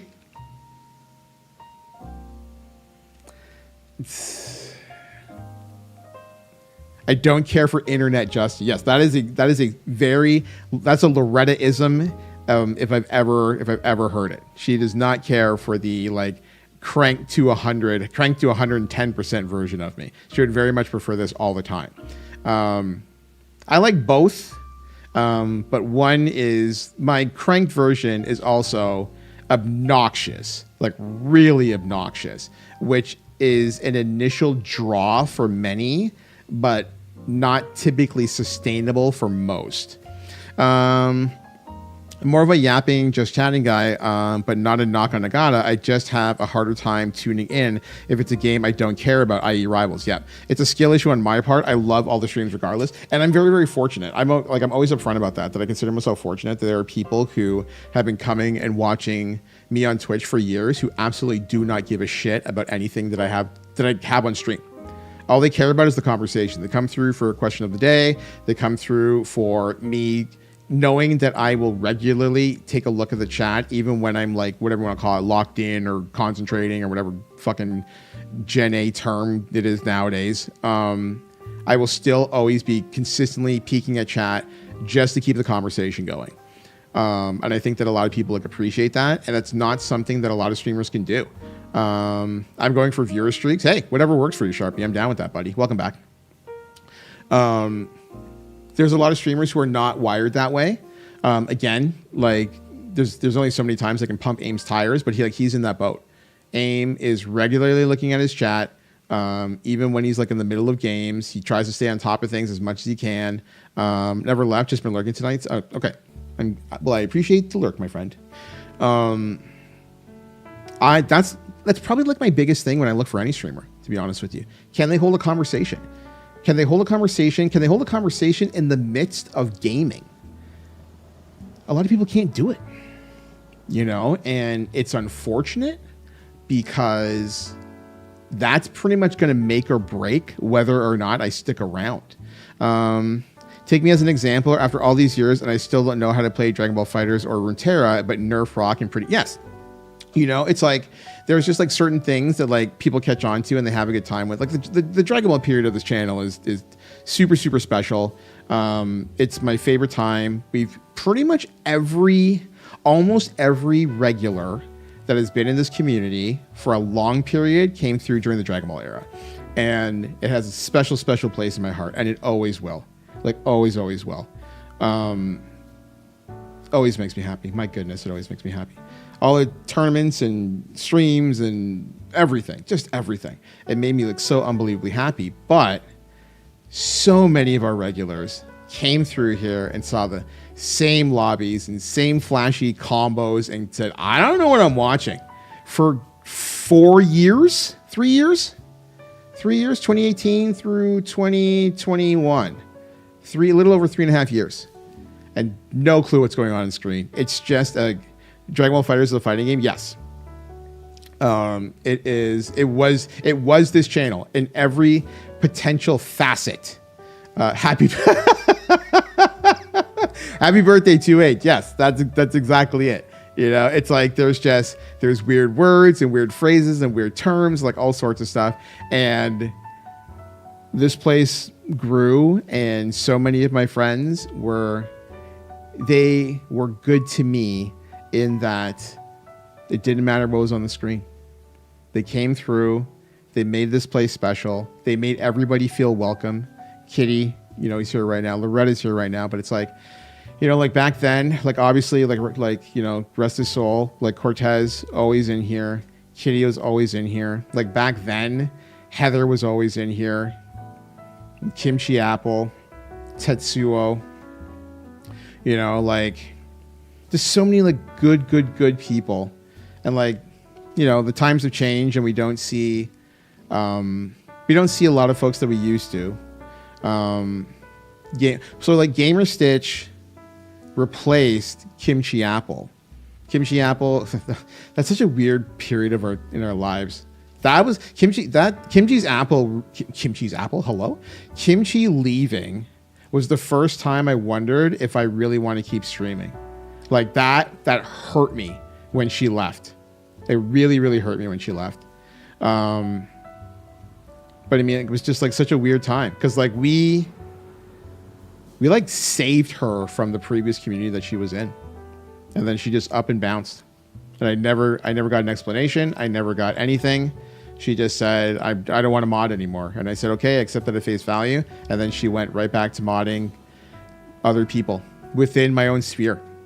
Just fucked off. And I was just like, okay. You know, like that really hurt. Like really, really hurt for a long time. Because like we had met her for the first time. TwitchCon 2019. That convention, there are many, many times I wish I never attended that convention. It's like a, what do they call them now? Canon event?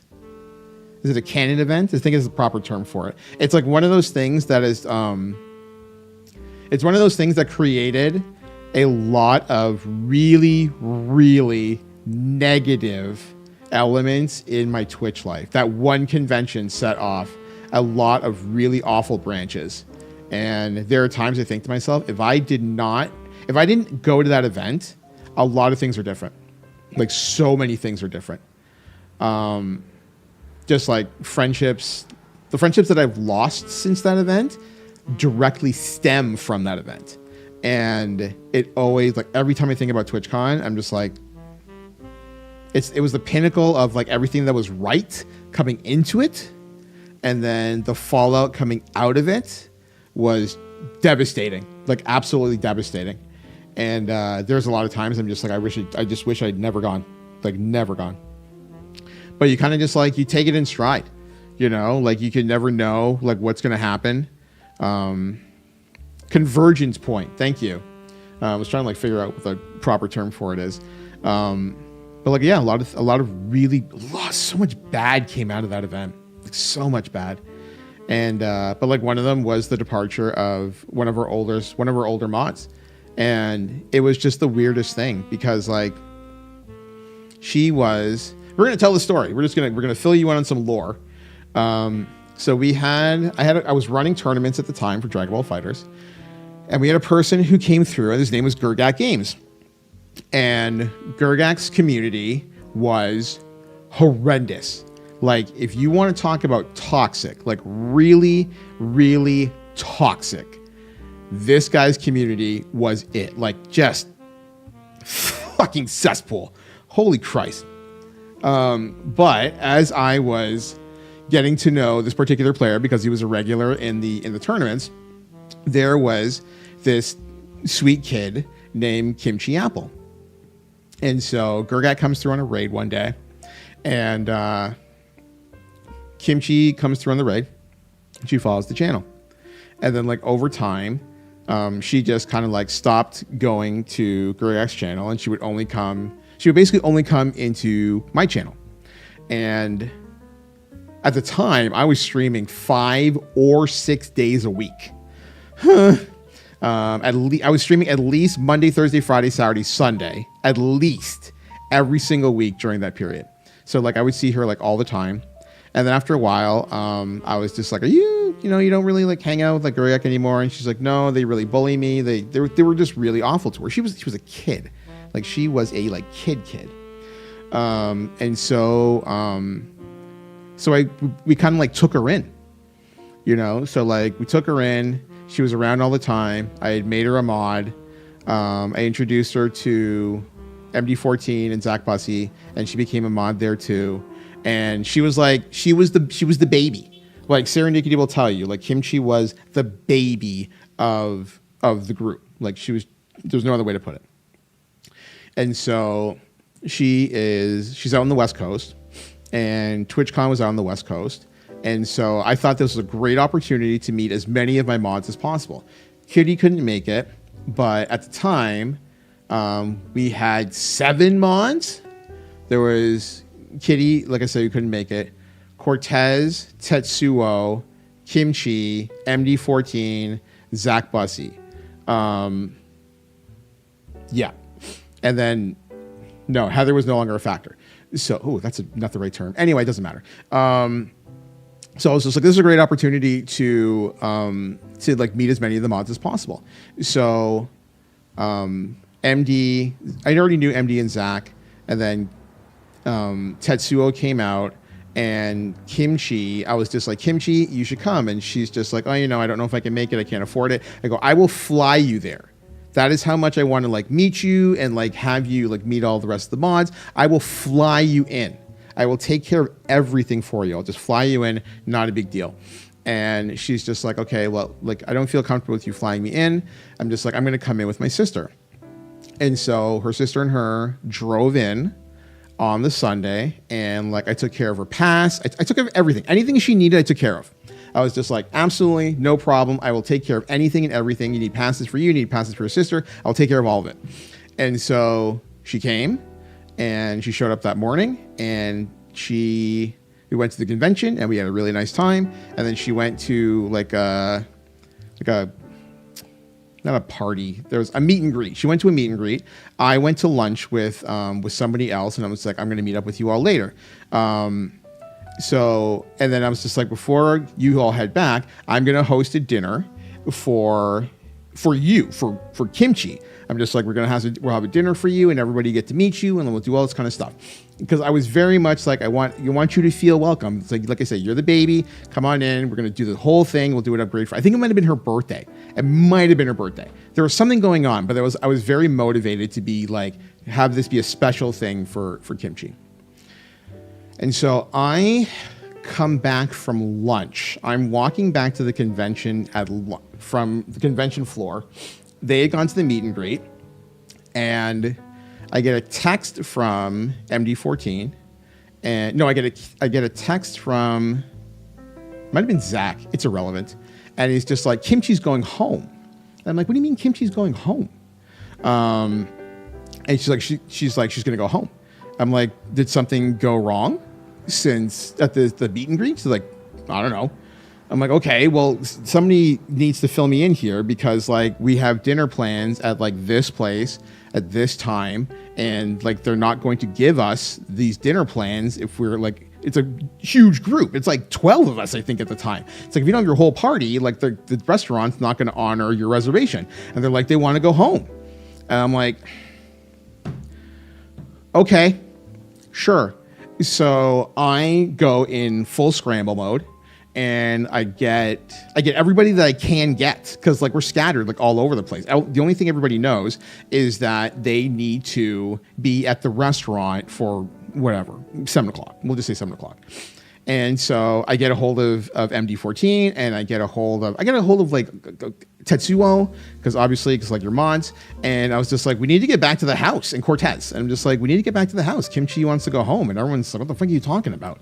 I'm like, bro, I was so lost. I was so lost. I'm just like, the whole day was cloud nine. She's there and everybody's happy and we took care of everything. And it's like, everything is like on the up and up. Yo, Jay, what's going on? How you doing, buddy? Welcome on in. Welcome in everybody coming in from J3's channel. For those of you unaware, I am God Lock 2, community leader, shoutcaster, sometime player. And today we're just chatting and we're giving you a little lore. I'm just talking about TwitchCon right now. But welcome in everybody. Hope you're having a great day. If you're running into ads, I'm very, very sorry. If you're not running into ads, I'm less sorry. But now you're subjected to this channel. So like I get a hold of everyone. And I'm like, okay, like she's leaving. Like Kimchi's leaving. So everybody comes home. And we're just like, okay, and we you take your photos and you get your hugs and like all this kind of stuff. And she's gone. And everybody is kind of just like, what just happened? And I'm like, I don't know. And they're just like, are we still going for dinner? And I'm just like, we don't have enough people to fulfill this reservation. Like, there's nothing we can do in this spot. Like, I get I call the establishment and like, hey, our party of 12 is now a party. It was like somebody else was just like, I'm not going to make it. I'm just like, it's a party of 9. And just like, well, you lose your reservation, you can go on a waiting list. I'm like, motherfucker. And I'm like, okay. So I told everyone, I go, you're on your own. Like, I was furious. I was furious. I was confused and I was furious and I was like, okay, whatever. And so everyone kind of like does their own thing and they leave. And the night, to their credit, the night gets salvaged.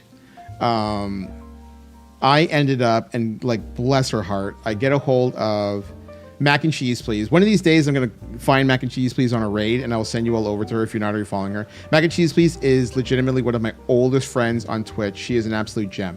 And I messaged Mac, and I messaged her, her partner at the time.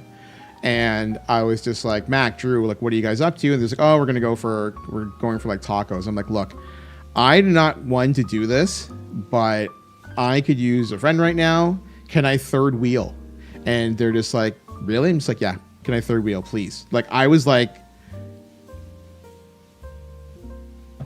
I need to get my shit together. I'm like, I have no sense of pride at this point. I need to pull my head together because like I was very, very lost and very confused and very annoyed. And I was just like, can I third wheel? And they're just like, yep. And so I came down and we had dinner at this tiny taco spot. And they're just like, what do you want? Like, do you want to join, she was meeting up with like some friends from her community. I'm just like, yep. And so like we pieced our night together, like over time, thankfully. And it turned out like really, really well, like by the end of it. And it's like every person kind of like found their way. If you ever came across conversations that Cortez and I used to have about In-N-Out, that stems from like that night, because Cortez and MD14 ended up going to In-N-Out for like salvage dinner plans, because they're just like, well, we're not going out to the nice sushi restaurant that we were going to go to before. So like, I'm just like, you guys like do whatever you want to do. I'm like, I don't want to go to In-N-Out. I told them at the time, like, I hated In-N-Out because I got food poisoning from In-N-Out at Evo 2009, and I never went back to In-N-Out since. That's why I never touched In-N-Out. That's probably the reason why I didn't have dinner plans, because they wanted to go to In-N-Out and I wanted no part of it. So like they go to In-N-Out and I'm just like, I need to like figure out like something to do. So we pull it together and we hit up one spot, and every person over the course of the evening, everybody gets a hold of me. It's like, Nagata, where are you? I'm like, I'm at this place. And honestly, fair, my friend used to be that way with Subway. I get it. Once you get food poisoning, kind of kills. Yeah, I wanted no part of In-N-Out. I haven't eaten In-N-Out since. It's fucking gross. Fuck that.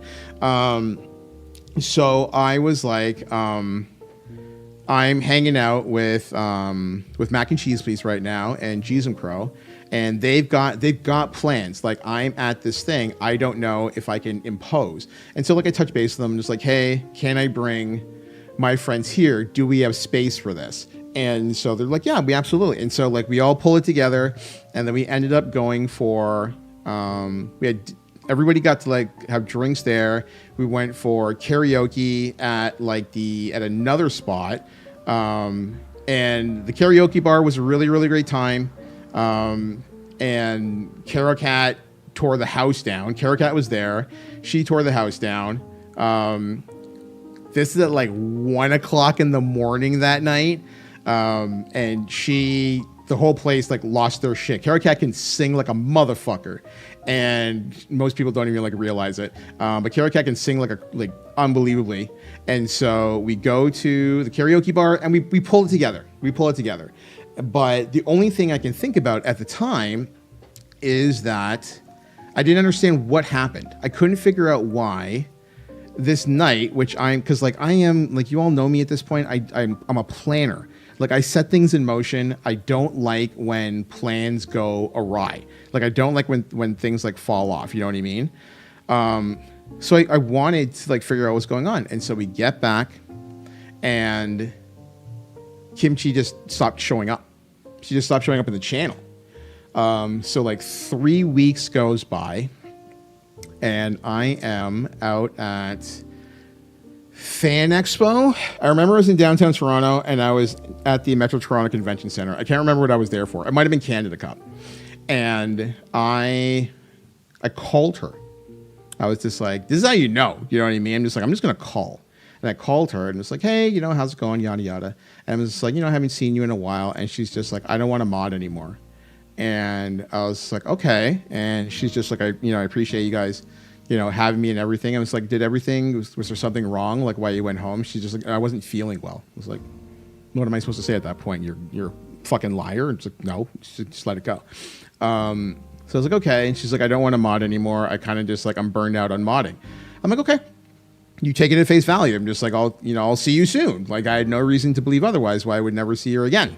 And we have it because she left. She's just up and fucked off. And I was like, okay. And then like I would see her in other channels that were like related. And I would see her modding in other channels that were related. And I was like, what the fuck? Like, what the actual fuck?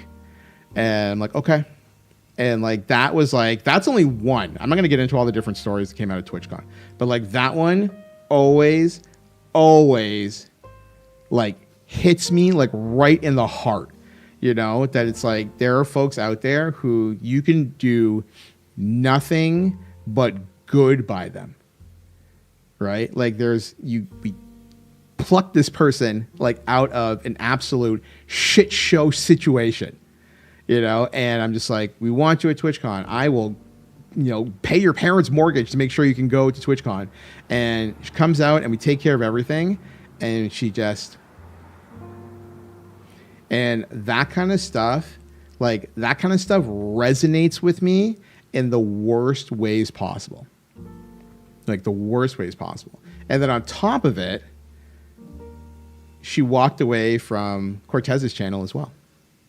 She's like, and so like, I don't know but that was the reason for it all in the end. Yeah. Like, I don't know, honestly, to this day, Lexi, I don't know what the catalyst was for her walking away. I still don't know. I never will, but she walked away from me. She walked away from Cortez and I was like, he was the same thing. He was hurt and he tried to reach out to her and she just ignored him, and I've never understood that. It's one of those few, like, the strings that you can keep tugging on and you're never going to know. I had a few of those. It's so wild how many people likely could have reached out, communicated, etc., but it's just disappeared from our lives. Yeah. I personally hate not knowing what the reason was things. Some people just do that. Yeah. And I'm like, I would much prefer somebody tell me to fuck off than just like walk away and say nothing. And I would very much prefer that my friends don't get burned if it has something to do with me. You know what I mean? I'm very upfront. I understand that not everybody clicks with my personality. I totally get that. It's just, I'm an old man. You know what I mean? Like, I get that people are not going to be down with me for all sorts of stuff. Good for you. Good decision. But the old man, sir, don't do the thing. Don't do the thing. I remember 32. 50s were a good decade. Aaron Go Bra, what is going on, my friend? How you doing? Welcome on in. We're adults, like talk. Yeah, I'm huge on communication. Like Lexi, you're never gonna, you're preaching to the choir on that one. You know, I could live with the thing with like people walking away. I was very upset for Cortez, and people will tell you because like Jay was he was a big teddy bear, and that hurt him. It hurt him really, really bad, and he kind of just like okay. But I still see them in one particular channel, and it just irks the fuck out of me every time I see them. And it's one of the few channels that I have a fucking ban hammer in, and there are times I'm just like, I should just do this. I should just do this and just bring the fucking hammer down, and then deal with the repercussions later, and deal with the person who runs that channel afterwards. Like, honest to God, like, just there's a part of me that's just like, let's just do this thing and cut that fucking cancer right out. Tell me you hurt my feelings. You didn't include me. You have a political stance, etc. Like anything. You can just tell people a lot of the times, I'm sure it's not a you issue, but still, yeah. I mean, like it could be any number of factors, you know, but such is life, you know, like such is life. But I think it's just like when it comes to this platform in particular, and just like, I think like a lot of people just like up and leave. I think that in some cases it can scare you a little bit, because when people have up and left, it's turned out that they were not well, whether it was physically, sometimes it's not mentally well or emotionally well, and it's resulted in absolute catastrophe. We've had a couple of regulars in our community who have, you know, fallen in that regard. And so like, you never quite know, you know, like we're up and gone. Like some people are in there and some people are out. Aaron, you came in at a weirdly deep time. This has been a roller coaster stream. It started relatively somber, and then it's been up, and then it's been down, and like all sorts of stuff. And we've just been like talking about like, you know, past memories and all these fun things. So it's kind of like a downswing. Just bear with me while I get through it. But it happens IRL too. You know what I mean? I came in late, but I think I can suss out the topic of discussion as a late in life is it AUDHD diagnosis person. Good Lord, say what you mean, mean what you say. Yeah, like I just say what it is that I need to say.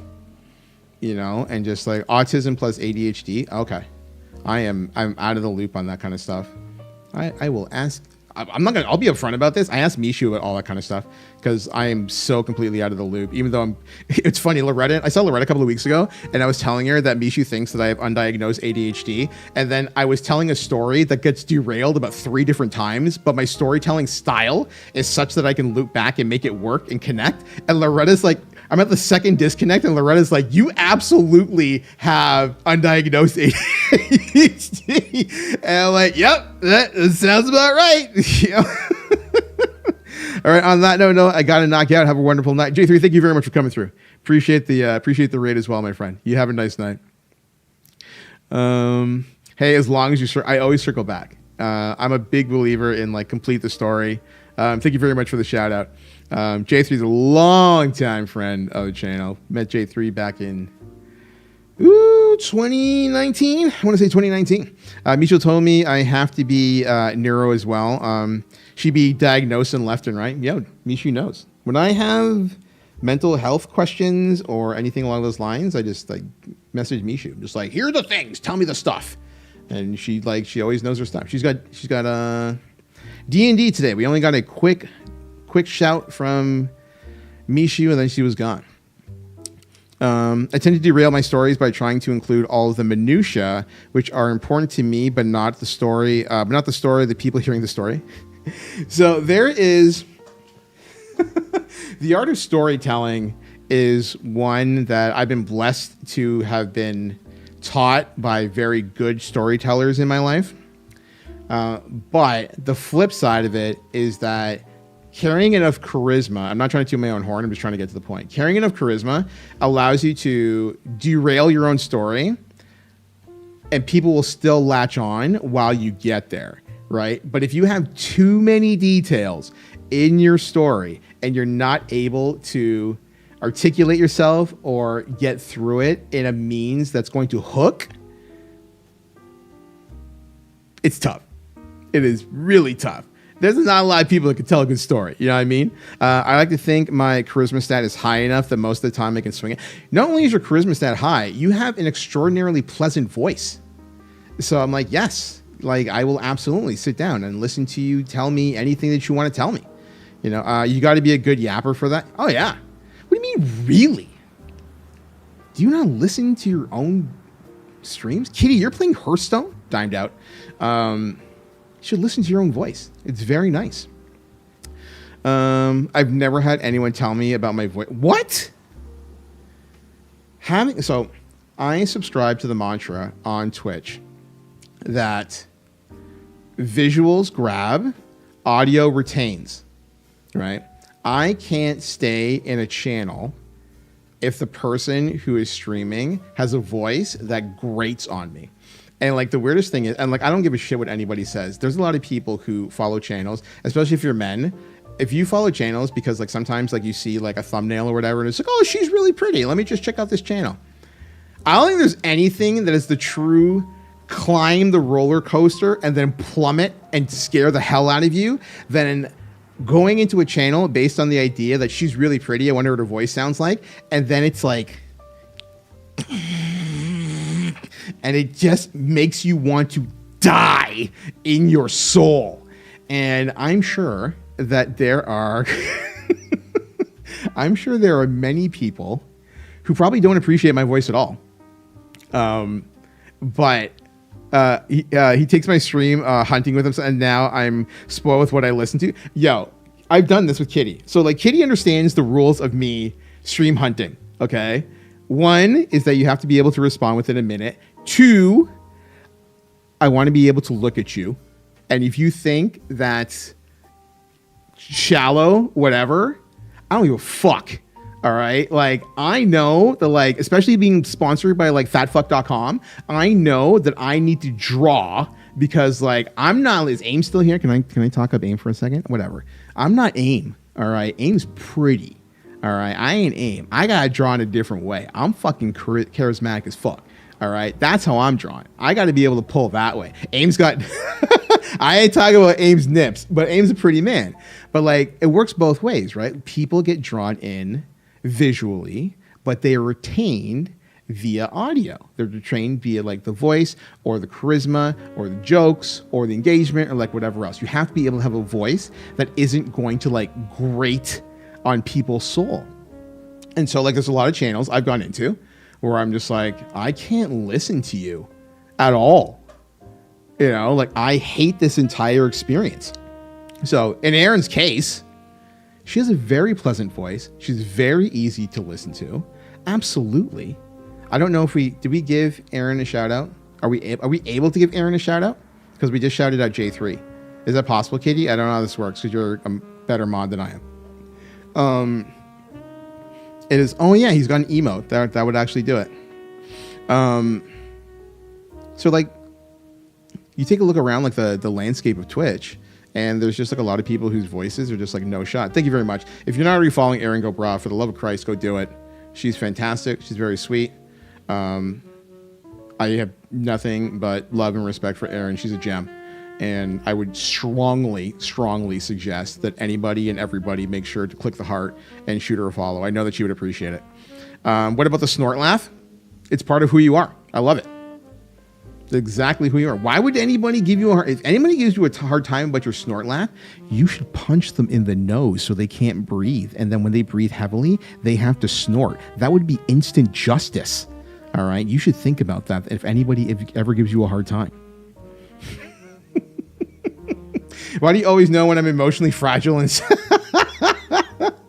imagine saying nice things about nice people. That's crazy. Punch them in the nose, then send them my way, and I'll punch them too. Right, exactly. Send them to Kitty. Send them to yes. There's the chancla right there. You make sure to get the chancla out for them. See, there it is. Lexi's going to punch him as well. All the lovely ladies of this community are going to rally together and apparently group assault the random stranger on the internet. Oh my God. No, Erin, no. I mean, like, that's your choice. Whatever works for you. But I will not be a part of that. That's arrest worthy. Same. But first, I must sleep. All right, Loretta. What time is it? It is 11:20. Have I really been streaming for 3.5 hours? We'll wrap up sooner than later. I don't know how many people really want to stick with me while I'm yapping. I'm off tomorrow, obviously. So Love you all, but mostly you. Thank you. Love you too. Sleep well. I will talk to you in the morning. Did you text me about the thing?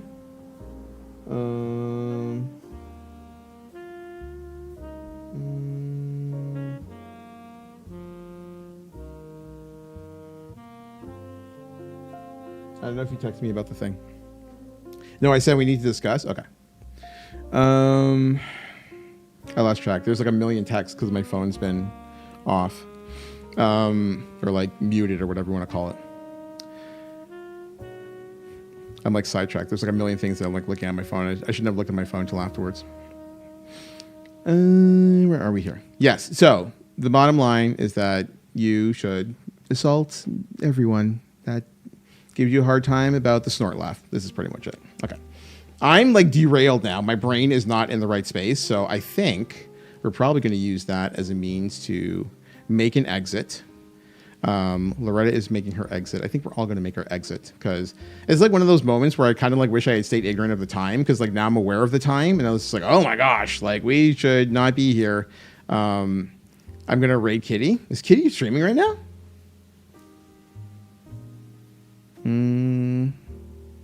Kitty's not streaming right now. I hate when I do become aware of the time. Yeah. It's the worst. You're just like, I don't know how there are people on Twitch who stream for like 7 or 8 hours and like they just kind of like fall into place, you know? And I'm like, I don't know, like it just there's the level of stamina is unreal. It's like the second I know it's after 9 p.m. it's pumped. Yeah, it's like good game, peace out. You know, like we're absolutely done here. I think I know who I'm gonna raid if she's still alive. Let's see who she is. Oh, Tazzie's streaming. You know what? We'll go say hi to Miss Tazzie. Actually, I was gonna look for Kitteroonie, but Kitteroonie is not online anymore. So she typically streams like pretty late. But we're gonna go say hi to Miss Tazzie. Chat. She is a gem. She is a recommendation from Aim to Kill 1507. So you know that she is good people. Come through, say hello. Please shoot her a follow if you were so inclined. I know that she would appreciate it. She streams overnight because she's a sicko. She typically streams from 11 a.m. till 7 a.m. So if you're ever looking for somebody who can absolutely carry a conversation, very, very pleasant to talk to. If you suffer from insomnia or anything like that, and you're looking for a safe and happy place to hang out, Miss Tazzie is absolutely the person that you need to be following. And so please come through, say hello, shoot her a follow. I know that she would appreciate it. That is going to be it for me today. I am back here tomorrow in 12 hours, 11 o'clock a.m. Eastern time with Marvel Rivals Quick Match Stack. So if you are looking to get your game on with me at that time, you are welcome to do so. We're going to throw things over to Miss Tazzie. Much love to everybody who came through here and kept me company and came down the, memory lane with me and all this kind of stuff. This was very therapeutic. I very much needed it, and I appreciate every last one of you taking a little bit of your time to spend time with me. It's greatly, greatly appreciated. Much love to you all. I'll see you all tomorrow. As always, I am the God of Lock 2. You've been locked in. Thanks for coming through, and I'll see you again soon.